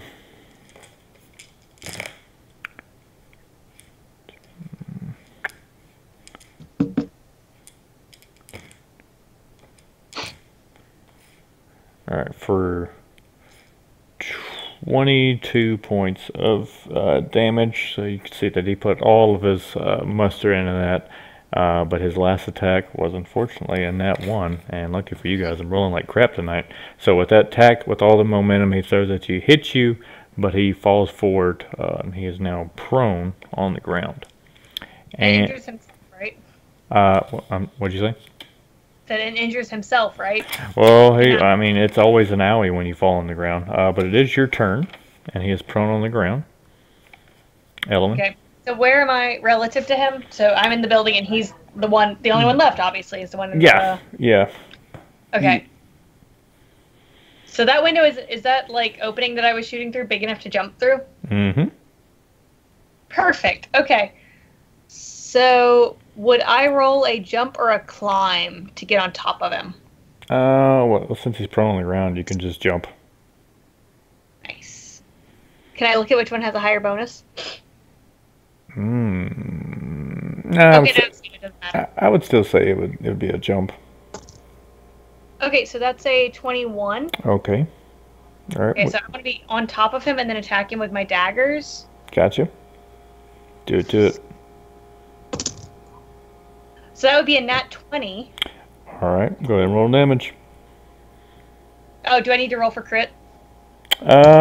Sure. Okay, whatever. If we have to play by the rules, that's what it's not. If you have to. I'm not used to rolling a nat 20 on an attack, okay? Yeah. So I wouldn't ask questions. I'd have been like, okay, I'll go ahead and roll my damage. So that's 8 damage, and when I like stab into him, I want to like connect and stay attached to him if he stands up. So I'm like on him. All right. So where exactly are you stabbing? So he was completely on the ground. He was on the ground. Did you want to go for head? Head and neck, like throat area. Gotcha.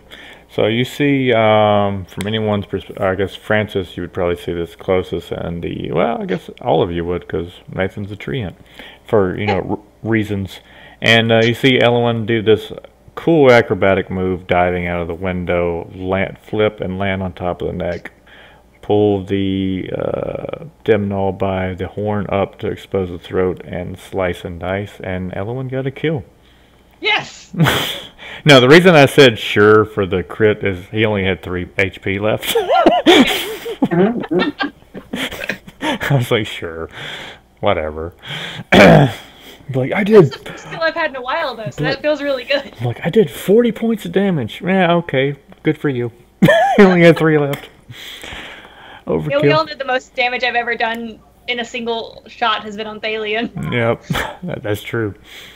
That was when you touched him. You just touched him. And The then the magic fucking god thing. stole my good dagger.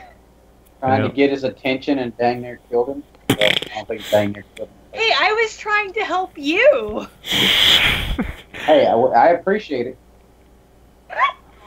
Alright, so Darian would've been initiative drowned. is over. The tree ants are just making noises like, oh. You have 3 dead Demnol carcasses in front of you. What do you guys I want to would do? search, see if there's anything significant. Okay, roll a search. Okay, it is 24. Okay, with 24, where did you want to search? Just the, like, are they wearing anything?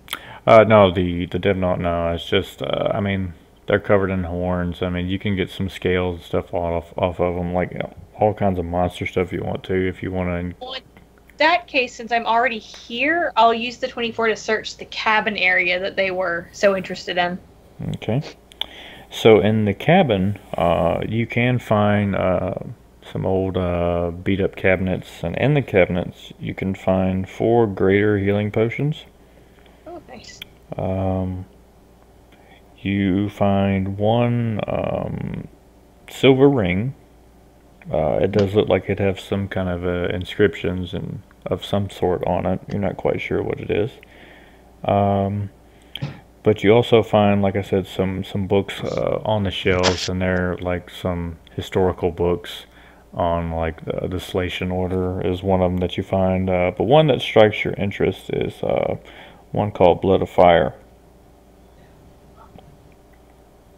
Okay. That seems to be the most well intact book that's in the cabin. So it's called Blood of Fire or Blood and Fire? Blood of Fire. Of. Okay. And 2 greater healing potions? 4. 4. DJB. He said that he left. And it's silver ring. I guess he did. Let me try calling him again. Yep. Alright, Nate, what do you want to do? I'm gonna mess with him, and I'm gonna like hang down to TJ's character. Okay. And, who are you? God damn. If only he was here. Yeah. DJ! I tried calling him again. I don't know if he's connected now or not. Does he also have a lot of internet issues? I'm guessing he does. Yeah. I don't guess it went through. Call failed. Oh. Let's see if I can add him. Yep. Well, there's no microphone issues this time, right? Y'all can hear me okay, yeah? No. Yeah, I can hear you fine. This is probably the smoothest that we've had in a while. Good, good, good. I might have to call it soon just because I know we're planning on getting up early and running around a lot tomorrow, but... Okay. I mean, that's fine. Just let me know when you need to go. That's fine. I'm trying to go before midnight, so like I could probably play until midnight, but Okay. if we want to do some like rounding up conversational stuff, we can get TJ back, but Alright. a good battle and some like setup is a good night of D&D for me, so... And I got a kill, so... Yeah. I wanted to give y'all a warm-up battle back into it. Thank you, it's been a while. Yeah.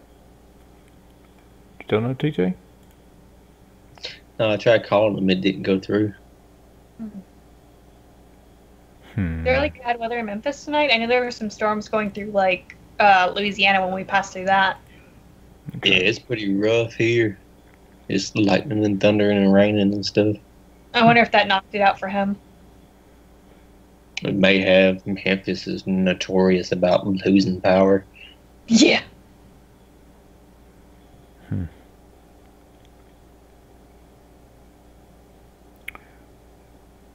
Well, balls. Tell you what, while we're trying to get connected, I'm gonna go ahead and go to the restroom while you guys doing that. Get something to drink, and I'll come back. Sounds good. Cool.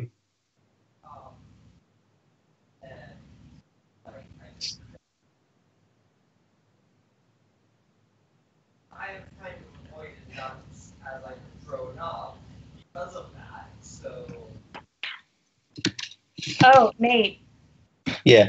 if you're interested, the next Presenters Network meeting is going to be in August at the Fringe Festival in Oxford, which not only should you come to the meeting, you should try and come to the whole weekend because it's a fucking blast. Yeah. And if you come to the Presenters Network meeting, we give you guys free buttons to like attend the whole weekend. So That's cool. yeah, and if you let me know in advance if you're free, then I can give you 2 if you wanted. Your wife's name is Alyssa, right? Yeah. Yeah, if you and Alyssa both wanted to come, I could totally get you guys 2 buttons, no problem. And when is it in August? Because I'm going to be in Louisiana for like 3 weeks at the end of July.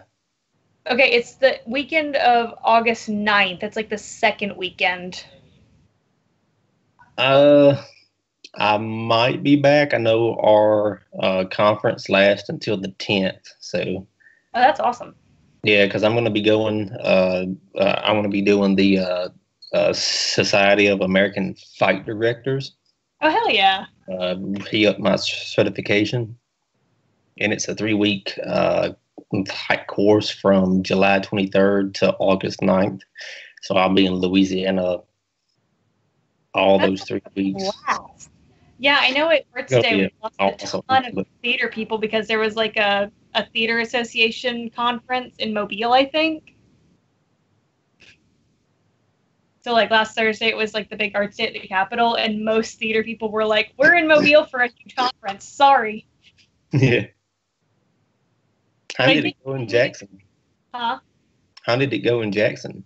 Really well. We had we had the big meeting in the morning, and we had like 9 people show up representing about 12 organizations, including the Mississippi Theater Association. I don't know if you know Stacy Howell. She's the president of the Theater Association. I don't know her. I'm familiar with the guy who runs the conference, but I think his name is Tim something. Okay, I don't know the guy. I know Stacy because she also works for the Mary C in Ocean Springs. But yeah, so that went really well. Arts Day was super crowded, and as an introvert, I was very overwhelmed not knowing what to expect. Yeah, see, that's me. Yeah, I don't know. Like, it was really fun, and Wayne kind of knew what to expect, so that was nice. And I don't know if you ever met Wayne Andrews. He's the director of the Arts Council in Oxford. I don't think so. Okay, so yeah, no, you guys need to come and, like, meet us, because he is awesome and, like, knows all of the things. All of them. write the emails. But yeah, no. So if you guys can come to Fringe, 1, it's a great, like, you guys should try and come to a meeting, and 2, the whole weekend is awesome. We kick off with like Iron Bartender on Thursday night. That's like, you get a weekend pass for like $30 or for free for you guys, and you get like drinks in like a cocktail competition, and then for the best bartenders in Oxford. And then it ends on Sunday with the food truck fight, where each like food truck from like Oxford, and we get someone from Tupelo come in and represent a nonprofit and like see who can raise the most money for them. That's cool. Yeah, it's so much fun. It's a great weekend. It's the festival that the Arts Council runs, so. All right. Check that out. We'll go ahead and go. And I just texted TJ, so we'll see if he gets his internet back. All right. Sorry, we're discussing business, not business. With that, only Thalian, do a listen check.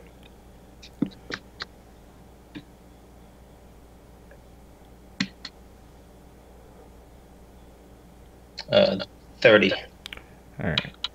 So with a 30, you can hear the sound of a wolf howl coming from this direction over here. What is he saying? It's just more of a call to you, just calling for the king. And as you hear the howl, you can notice that everyone around you, Elowen still searches through the cabin. Oh, I think TJ might be back. Yeah. Yay. You can see that Elowen doesn't seem to notice. She still searches through the cabin. Francis is just amazed by the tree ants and kind of spooked at the same time. But as you look over in that direction, you can see Palunk slowly walking out of the tree line and into the midst of the corpses. But they don't seem to notice him. Yeah, I'm gonna hawk over to him. And he's just observing the dead Demno. Are you gonna burn these or what? Yeah, I was just having a little fun with these guys.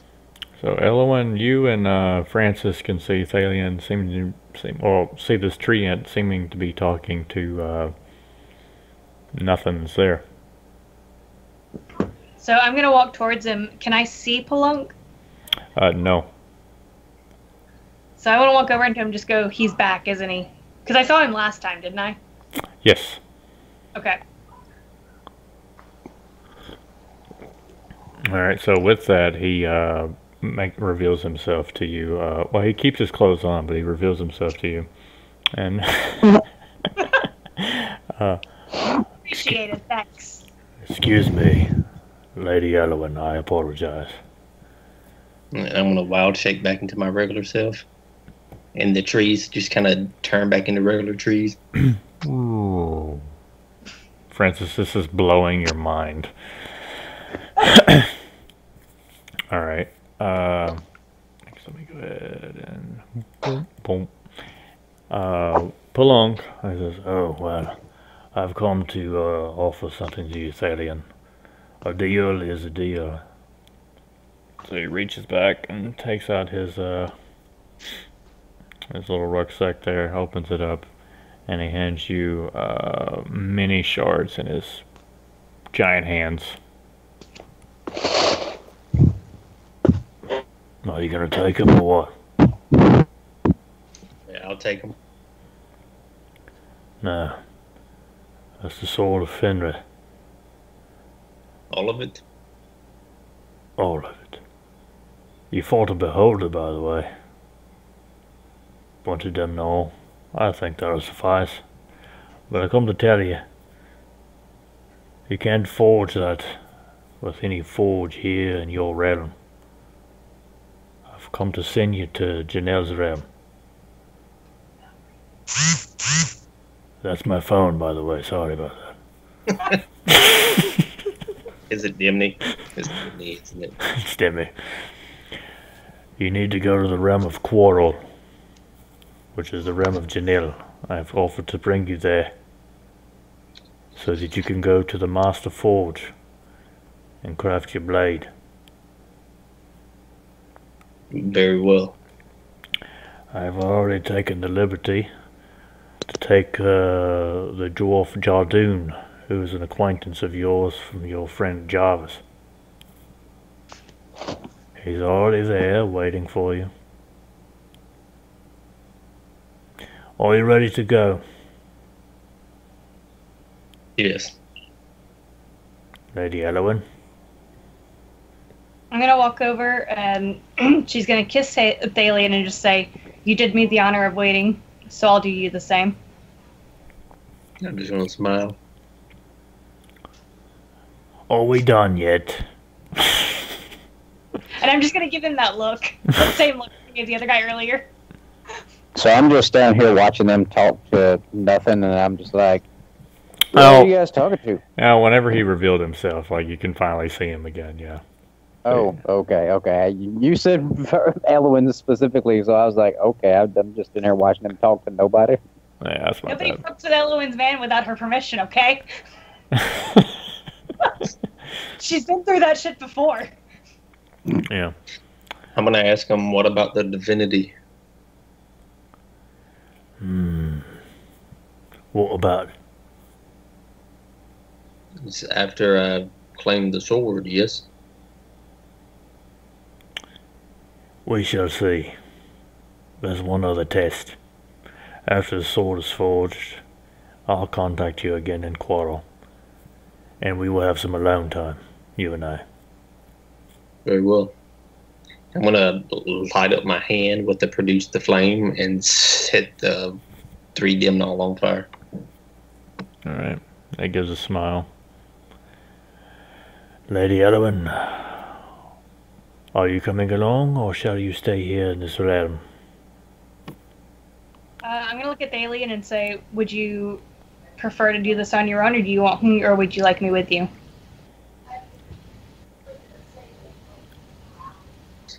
I think this is something I have to do on my own. I'll take care of this here. Yeah. This would actually be a good spot if you want to stop Jess, and we can keep going, and then that way we can just say that you're with the camp. Yeah, I'll take over the guarding people role. Cool. Night, guys. Hey, Nate. No, Later. What about you? He looks over at Francis.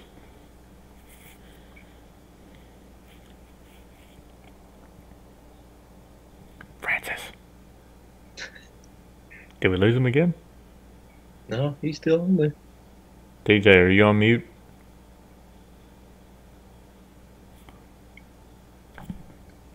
TJ. TJ. What the hell's going on? I think we lost him.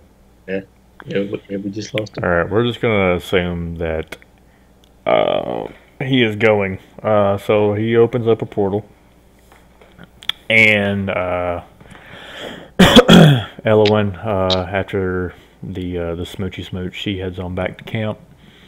And in the portal, you go to, for the first time, to the realm of Quarrel, which is, oh, sorry, it's actually called Clash.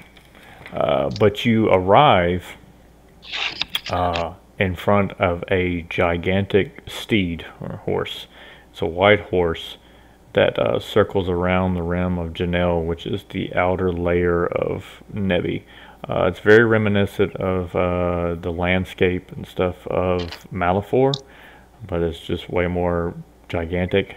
And one of the things that you can notice is that there is these gigantic chains that hang off the horse that one must climb in order to get to the city that's on the back of the steed, called Quarrel. The sky in Quarrel, well, you know what, I'll just show you the quick little painting that I did today.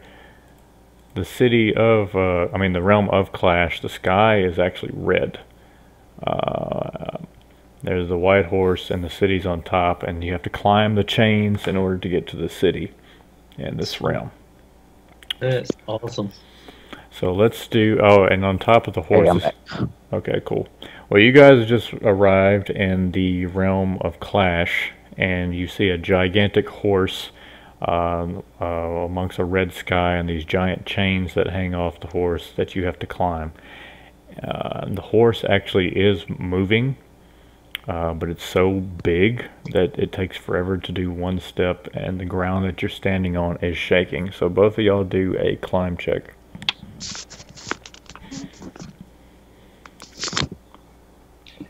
I got a 15. Okay. Bet you Francis is going to knock this one out of the park. I wouldn't be so sure about that.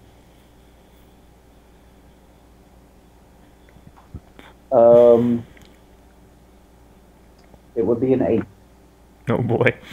Alright, so with a 15 and an 8, it takes y'all way longer to climb this thing than you ever thought about. It's like, you see the sky change colors, and even though it's always this dim red looking color, it's like you see that there is a transition at certain points, but time's a little off here because you're in like I said before, you're in another realm. It takes a long freaking time to get to the top, but once you eventually do get to the top, you see a full-blown city on the back of this thing.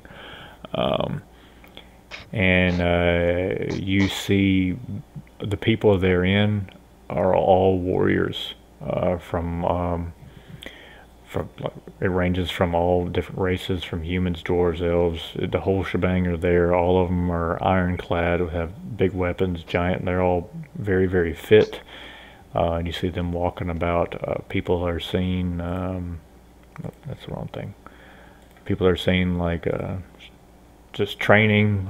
Some people are fighting with like just like dummies. Some people are doing some like Roman Greco like wrestling. Some people are lifting up, weights, wagons, doing whatever, doing all sorts of training all the time. Everything there is about fighting. You do see some. There are a few pubs, but most of the houses they're in the streets are only to house for lodging. But everyone there just seems very focused on improving their combative skills. You don't see any sign of Janelle the War God yet, which, well, Francis wouldn't know, but Thalian, you've seen him before. But you do quickly find that the little dwarf Jardoon, which you may or may not remember from Sinfall, is there, and he kind of walks up to you. Oh, Thalian, good to see you again, lad. Jardoon. Where the fuck are we? Clash. Corral. So this lad came up to me, he was wearing all pelts, and told me I had to help you with a sword. And I told him, sure, anything for King Thalian. The next thing I know, I'm waking up in this place.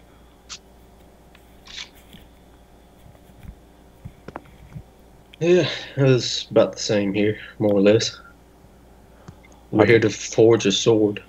I don't know any of the people here. They all talk about fighting. One guy's already tried to fight me. I don't know any of these people. Well, except for the lass over there. I mean, lad, what the hell am I talking about? I've had a few drinks at the Sword and Shield is what they call the pub. Everything's about fighting here. But when he points, you look over there and you can see the once one-armed man has now got his left arm fully back, but still covered in scars along his face. Bravor, the older man, looks over, gives you a nod as he continues his training. So Jardoon continues to speak, and so I did a little bit of investigating, my lord, and I found that the forge is apparently at the top of the city, on top of the... They said steed, but I don't know what they're talking about. We're on a giant horse. I know I've went to the Sword and Shield, but have you had some to drink too? No, we're on a giant horse. We just climbed up the side of it.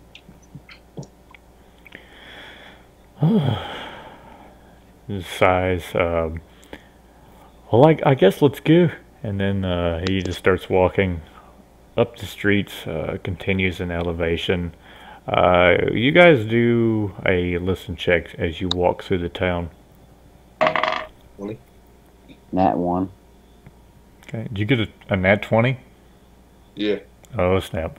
Nat 1. Nat 1, TJ, you hear the sound of a giant horse going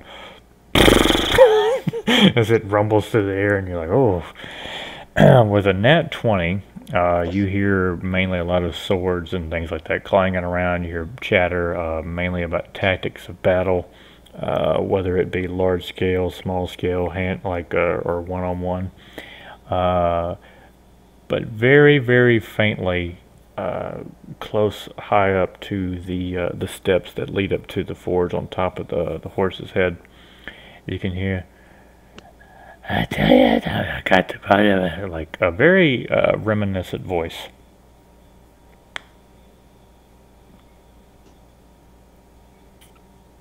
I'm gonna see who it is. Okay. Alright, so as you walk closer to the steps, Jardoon closely by, along with Francis, you see a small huddle of people gathered around someone, and they're very observant. But it's so many people that you can't see who's in the center. Now I'm telling you, all you have to do is you put the powder in there. You He put the fuse, light it up, and magic.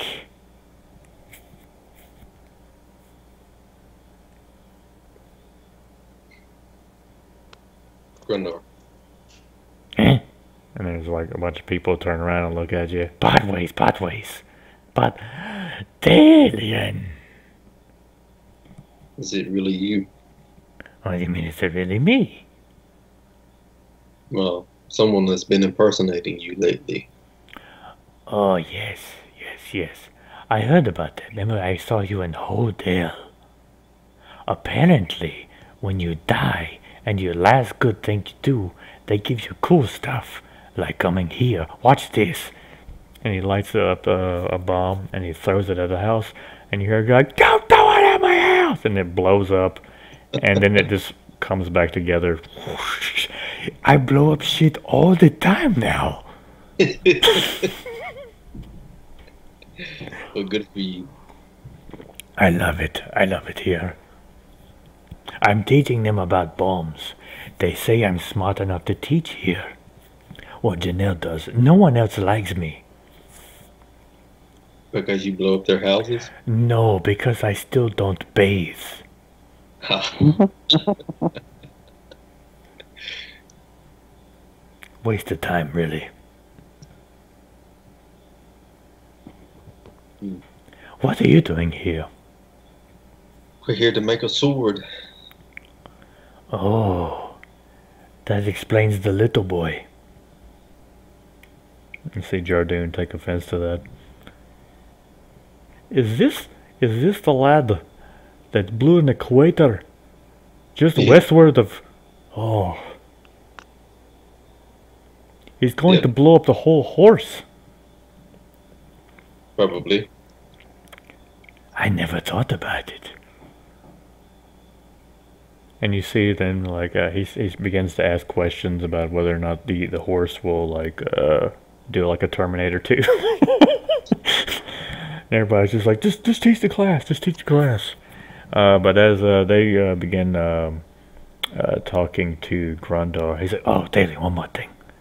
I want to give you a gift since you came here. Oh, look, someone with horns. And he gets distracted by Francis, but then goes back to his bag. Here, I caught this bomb. Shooting star. I'm going to take it. What does it do? It blows up, Thalian. Well, I figured that, but how does it blow up? Well, do you remember when I did the big crater? You know, the dwarf remembers. Yeah. Yeah. Take that one, plus one more, and you got shooting star. Noted. So just for record, light it up and fly away. It's gonna be big. I haven't watched that one in a long time. I kinda wanna watch it. What are you doing? Oh, we're gonna stay. Yeah, it's the best one, dude. Yeah. It's gonna be big. It's so great because they all stop and what are you doing? It's like, it's gonna be big. It's gonna be today. I think my favorite part is the is when they're going, like, they're tracing the bullet through all the walls. Yeah. What? Alright, so with that, as Grandar gave you Shooting Star, you can hear a voice coming from atop the forge, and is that of Janelle. It kind of echoes through the land, and as soon as they hear his voice, everybody turns around and bows. And you see this giant muscle bound of a man standing atop the steps near the smokestack coming out of the forge. Come, Thalian. I'm gonna continue that way. The little dwarf looks up at you, Francis, and I guess he means us too. I guess so. Alright, so they hobble on up the steps along with you. And you see, like, I'll just switch it to a picture of a forge or something, just something to look at. So you just see just a well-made forge atop this, but just on a larger scale.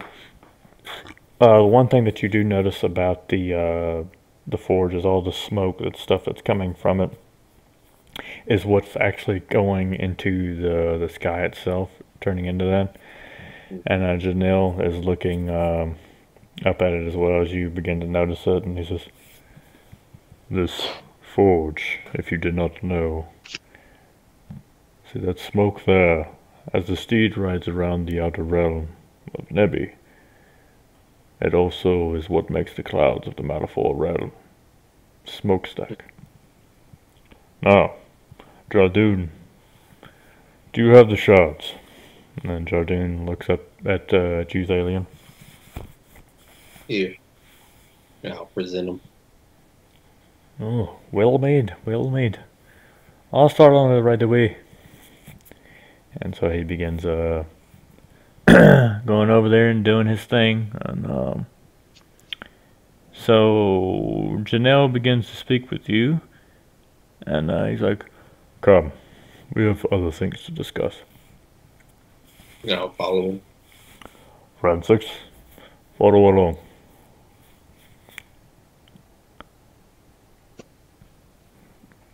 Alright, I'm assuming he's still there.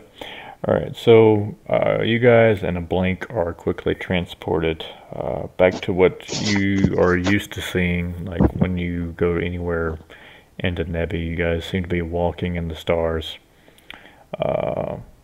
And as soon as you begin walking and talking with Janelle, as you hear the clangs of the hammer of the forge, you can reminisce about the time that Bertrand Randall told you of his vision and how you would obtain the sword. But Janelle begins to speak. "I've come to speak with you about your current conquest. Conquest of Gatrium." Yes.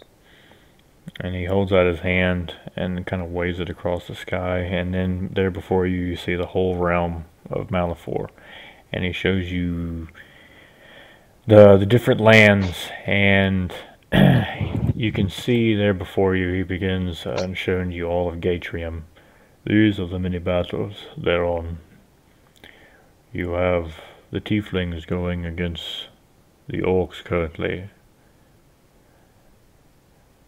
You have you ready to also counter them and fully wipe out Pajaro. You have the dwarves over on Vostok fighting the wood elves.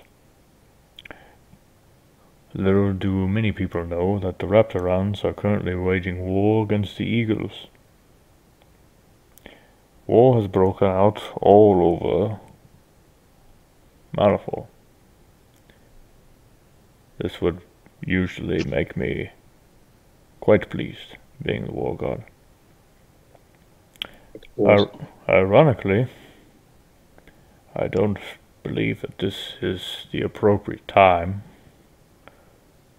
to have waged these wars, for there is a much greater threat that is coming our way. I believe you know what I'm talking about. Void. Yes. The war of the gods is ever approaching.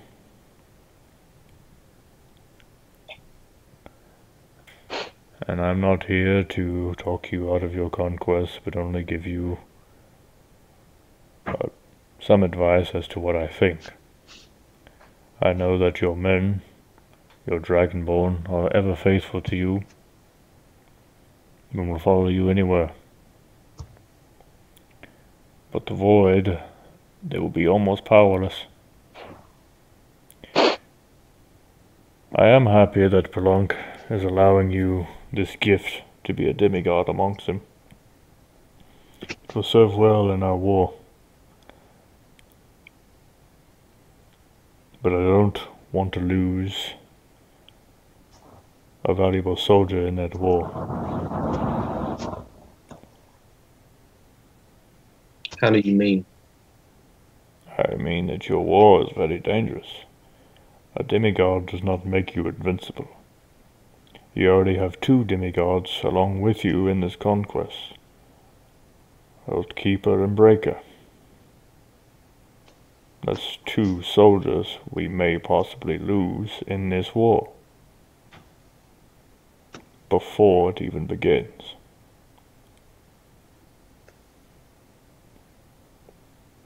What do you suggest I do? Sometimes wars are not won just on the battlefield. Sometimes they are won by diplomacy. And he looks up, he kind of quickly takes you back on top of the steed. Look at my sky. And he looks up and you see the red sky. Do you know it never changes color here? It was once blue. The sky has changed hue due to the bloodshed of Malifor. Long ago I was very, very proud of it. But after almost 4,000 rotations, I often wonder if I prefer blue.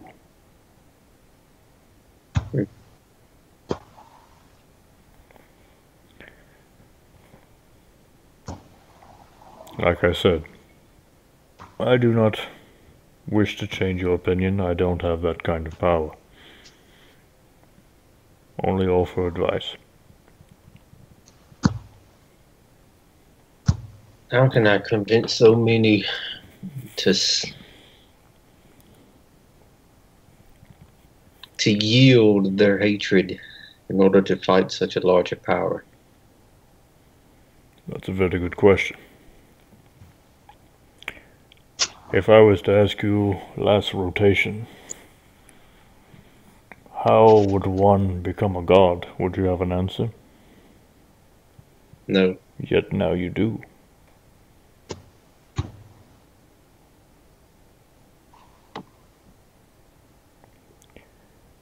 The orcs, or the half-orcs, that are currently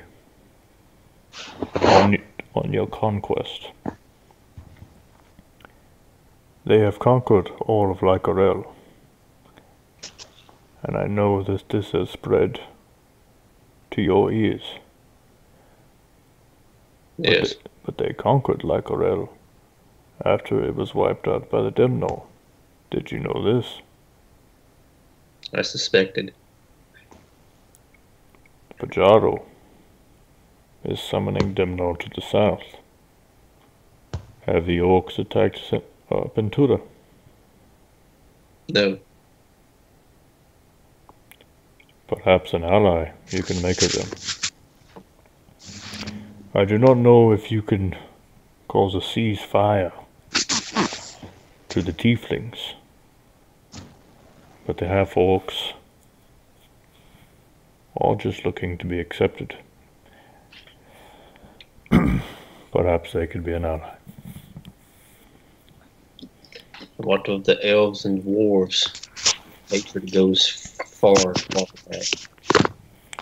All the way back to the Great Betrayal. Yes, it does.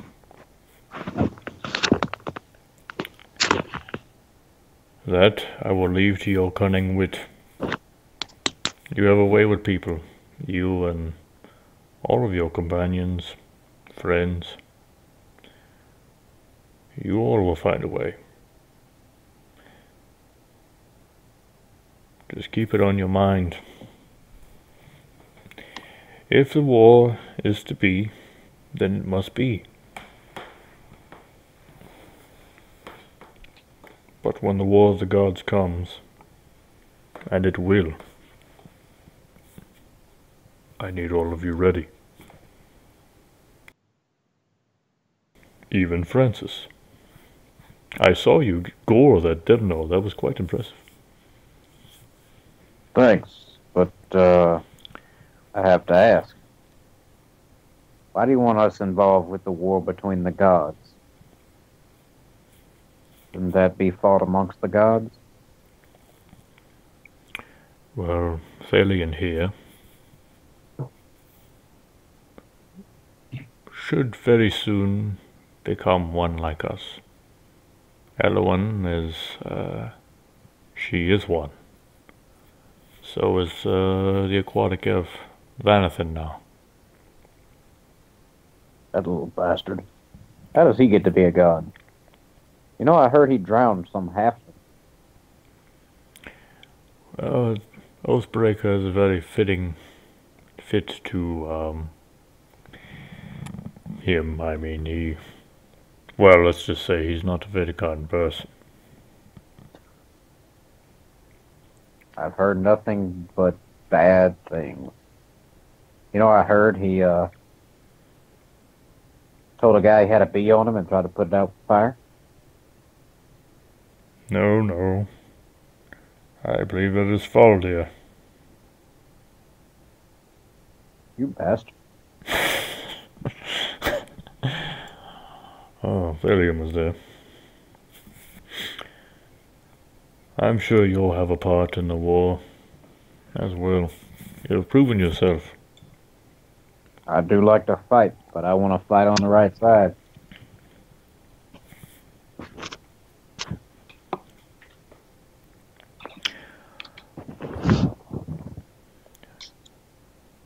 It is my hope, though, that you all will use your diplomatic talents to at least stop the wars for now.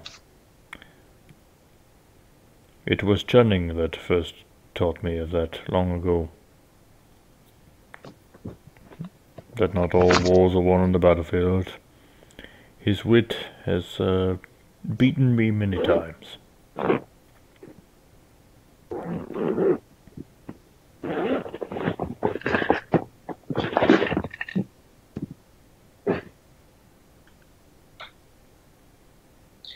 I will see. Very well. Can I ask a favor? It depends. Go on. Might I have a vial of your blood? Ooh, getting a little personal there, ain't you? For what purpose?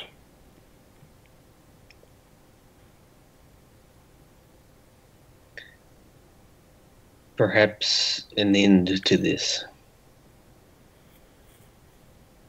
Interesting.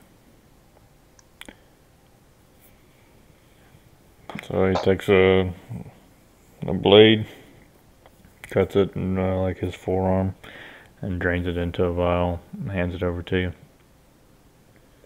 Thank you.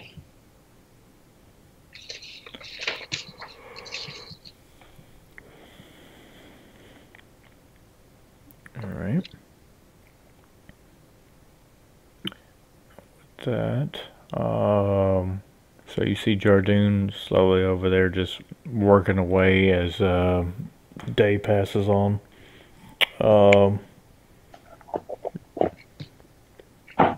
Janelle asks, what is your plan with that?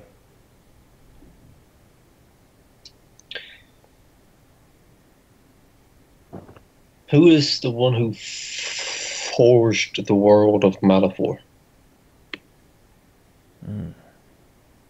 I've heard his hammering far below the sea. Well, how did you know about this? I may have drowned a dragon once. I'm sure you saw. I did. Yes. Yes. There is one. It was once the job of the Bogiv Hodel. But upon Holdel's defeat by the original Slations, that duty was transpired over to myself from time to time. I do hammer and craft down there, forge the continents.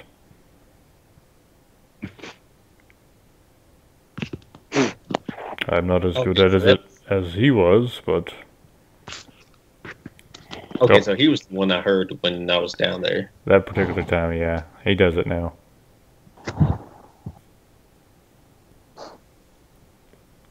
Like, perhaps we could forge something to unite the peoples of Malifor. You mean like a bridge? No. Oh.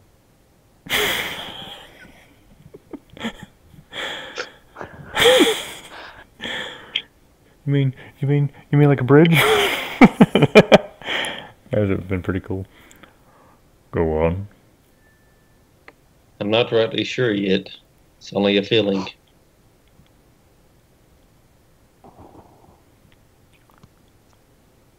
So you just still hear the clangs of the sword being made by Jardine and silence. Well, why don't we dine? And you see a table just made up of all kinds of foods and ale and anything that you'd want. As he goes over and sits down and eat. Tell me, as a demigod, would I be able to travel between the realms? Well, that is up to that of Belong, but most demigods, very much like I know the Oathkeeper and Breaker, have their own realms, Eden and Brimstone. Fenris will be granted his own. I'm almost certain of that. But you being the first demigod, the wolf god, other than what the branch has, because the branch made the first lycanthro, but you will be the first wolf god. So any realm of your own would be your own creation, once your power is sufficient. But yes, once you obtain the power, you can travel in between realms. Although Voids is the only one that is blocked away from our power.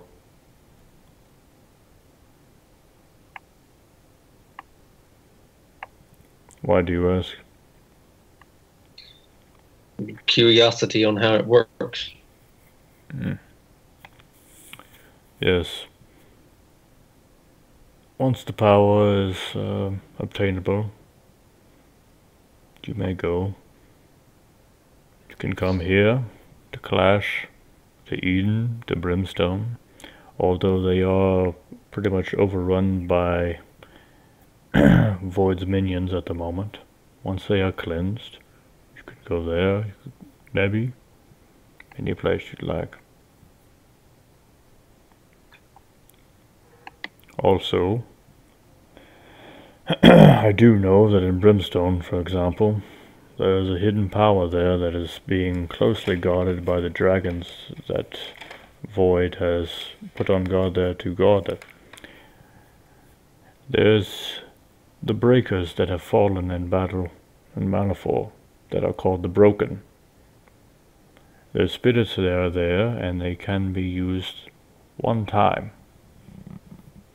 I was hoping to convince Vanathan to use them on the War of the Gods.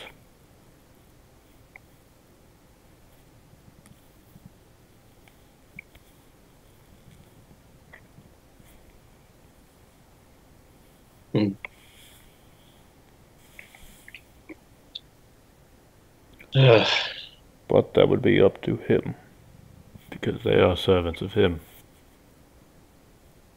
If he so chooses, he could call them upon your battle. The spirits of the fallen are very powerful in your realm. I imagine. I just imagine like those ghosts from Return of the King coming and wiping out.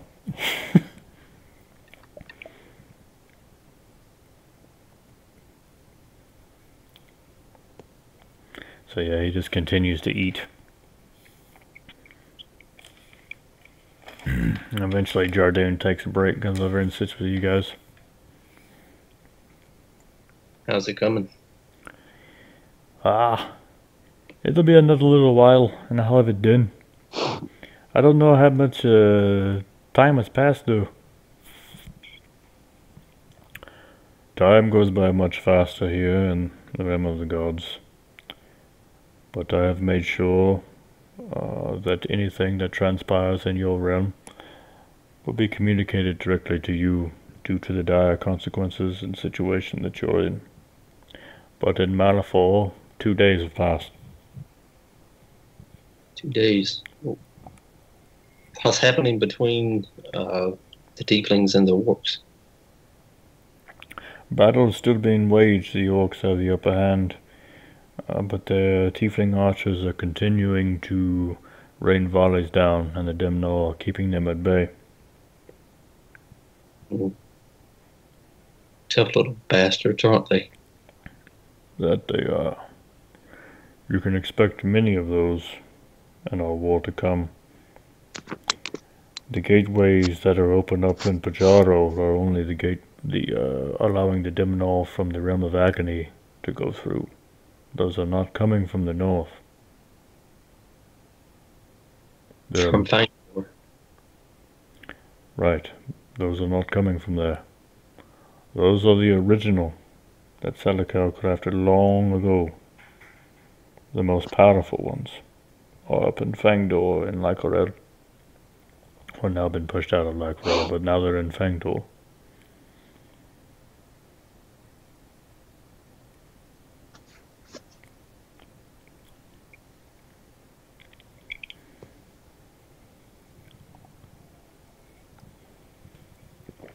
Yeah, so Jardoon continues to eat and drink, and after a while he goes back and continues crafting.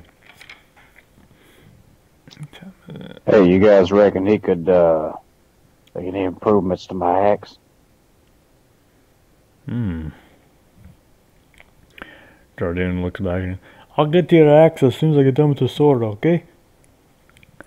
Sweet. Alright. Is there anything y'all want to ask him?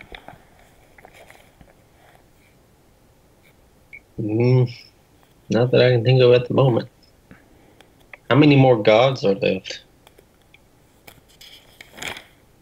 Well, currently, you have me. You have the god of beauty, Theotharel. You have Oathkeeper, Oathbreaker. You have, actually, hold on, I gotta think of myself. Oathbreaker, Void. You have the god of wisdom, Chunning. Actually, hold on 1 second, out of game. I gotta pull up the thing because I made a list of them.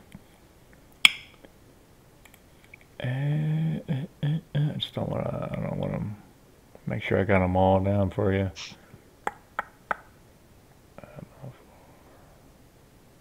Pretty sure I sent you guys that list. Oh yeah. Here we go. Yeah. That one. Yeah, if I didn't send this to you, I could send it to you.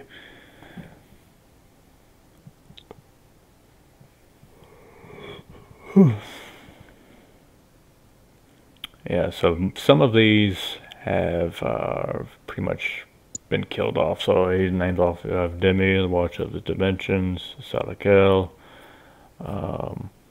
Gris, which is Keeper of the Souls. So he is one that resides in Holdale, kind of watches over them, makes sure that each are transported to the right destination, whether or not they need to take the basically the River of Styx. I just kind of ripped that off.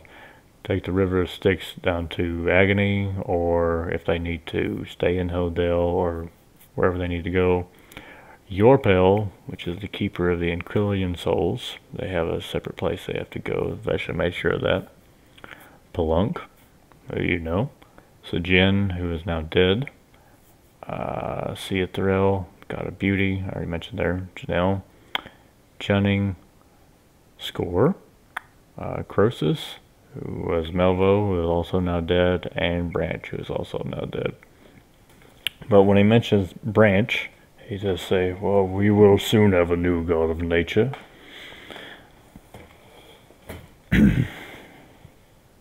Who? Your son. My son. Yes. I believe you have met. Once. You will again. I kind of give him a confused look. So, out of game, is Hathra dead too? Yeah, Mithra's dead too, yeah. That was Harion's wife.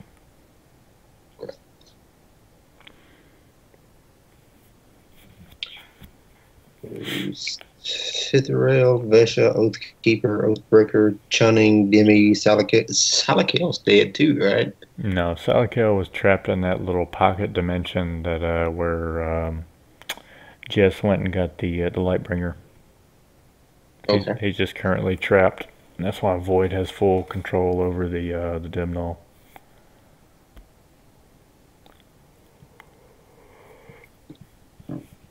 And see, Rainier isn't dead though, right? Yeah, Rainier was actually the guy that was with y'all when y'all fought Sin.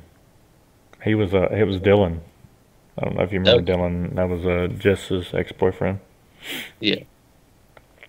So it has not been confirmed whether he's dead or alive, but that was a long time ago. And once you become a demigod, you're kind of, I would probably say you're immortal until someone kills you or something. So you're kind of immune to natural causes of death.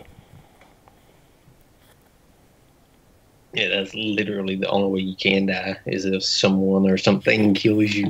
Yeah, so he's probably just wandering around. Cool. Alright, so there's that. Okay, and with that, much more time passes as y'all sit, chat. Francis, did you have anything you want to ask or say?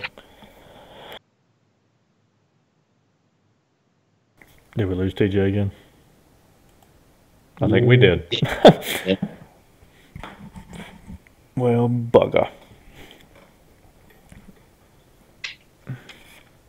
He must be storming bad up there. That's nothing going on over here, so I'm always out of track when it comes to that. Freaking Florida. Alright. Just gonna hopefully... well, so anyway, we'll just keep going. I was about to actually wrap it up because I didn't want to stay too late because I know y'all are got church and stuff in the morning. But there is a final thing I want to do.